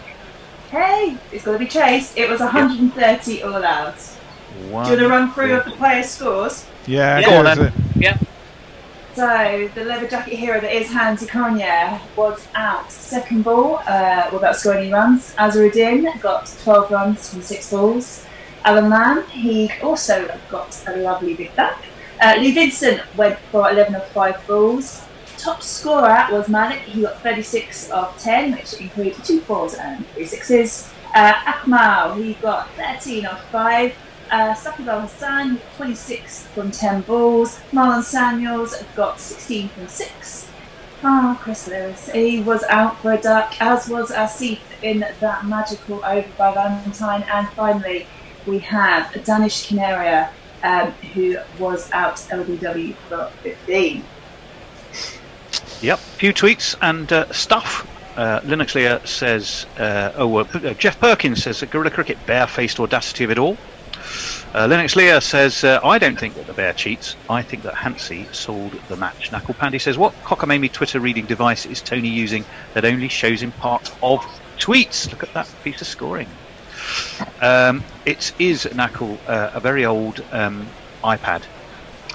Durban Oak says David Steele did bowl in tests and has an outstanding average of 19.5. Yes, he does. He is a very decent bowler. Bowled a lot for Northampton. Valentine's averages. I can tell you that in just a moment. Jeff Perkins says they usually can't afford him these days. Praise the coronavirus for these appearances. I think he's talking about you there, Atif. Diana Patterson says, what you missed. I think a dice cut might improve fairness over those fat fingers. Yeah, there's also, I don't know if anyone else has noticed it, but the bear's shaking hand in shadow form looks decidedly iffy when you see it over the plate. Morg, I have to do that. That's how you know that I'm going to roll the ball's coming in. Well, that's your story, and I'm sure you're going to want to stick to it. Hey, not the plate, the story. That's it. I'm cutting the broadcast. We're out. We're off. Mog also says, there's Nawaz a silver lining. There's Nawaz a silver lining. Got it. There you are. You are the silver lining. Fantastic. Well, quick reminder, 130 all out, 131 to chase for the bespectacled Giants. Atif, do you think you're a little bit south of where you wanted to be there? Yeah, definitely. I mean, having been on the other end of this kind of performance, well, you never know. You just never know which way the dice are going to go. Like sometimes they roll, sometimes. I think law of averages suggests that you're going to get the better end of this, but I don't know. Listen, strange things happen when you PayPal people who roll dice a certain amount of money. That's all I'm saying. Yeah, well, it's true. What I will say is, statistically, the last couple of games have been quite high scoring. So statistically, to normalise it out, we're going to get a couple of low thrillers. Could be the day. Could be the day. Let's have your batting lineup, Tony. My lot only made it onto the field because someone had put one of those knobbly pavements down from the pavilion to the pitch. So I think anything could happen. I'm just going to give you a couple of tweets before we go. No, I'm not. I was going to remind you that, or everyone still listening, that we are partnered with the amazing charity JDRF, Juvenile Diabetes Research Foundation, who do incredible work to prevent, cure and do research into juvenile type 1 diabetes. If you are able to support us, please do go to our Just Giving page. Details are all over our social media feeds. If you give £15 or more, 50% of that automatically goes to support the amazing work of JDRF, and the balance goes to send Bear's Fingers to Weight Watchers. Fuck you. Anyway, we shall move forward. My opening batsman, I can tell you, striding somewhat hesitantly to the crease, is the Prince of Yorkshire, none other than Sir Geoffrey Boycott. And supporting him, and won't be taking strike, is the man from South Africa, right-handed, right-arm medium bowler, but with his right-hand batting we're interested in. Man, formerly of Derbyshire, Eddie Barlow. So Boycott and Barlow. Right. For the bish, all the bees.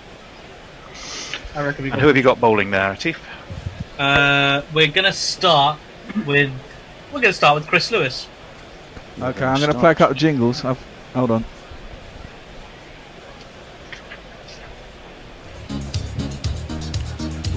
Boix. Could have hit that with a stick of rhubarb. Boix.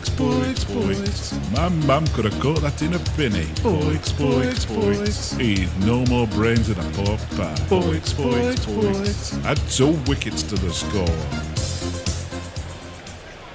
Yes, it is. So Chris Lewis is bowling from the pavilion end. He's bowling to Geoffrey Boycott.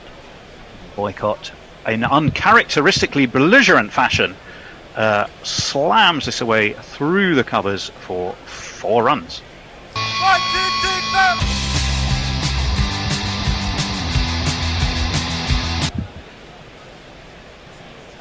4. Stands ready to face again. Chris Lewis won't like that. He's up to the crease and he bowls, and Boycott just steps back, pulls, top edges it a little bit. It's over square leg and it's all the way into the stand for one of these.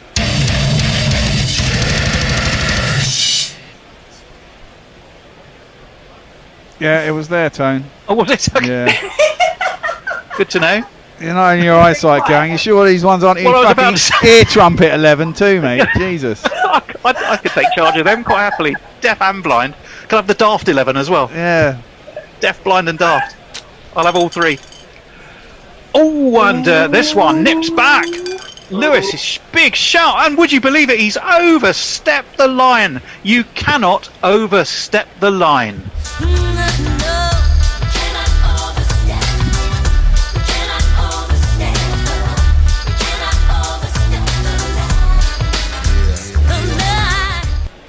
Well, Geoffrey Boycott thought he was a goner there. His head was in his hands.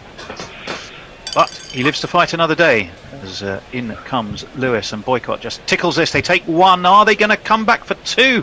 Boycott's running is notoriously dodgy at Trent Bridge, but they have.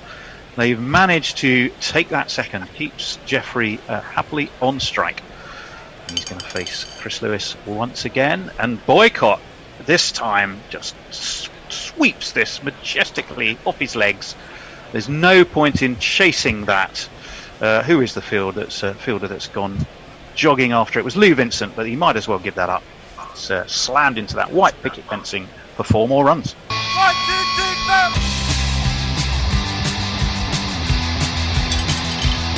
4. One ball left of this over. Big shout. Lewis, has he got the Boyks this time? He has. Boycott got just too big for his boots, and I'm afraid this time he has to go. He has gone for quite a few. What did he go for, Jules?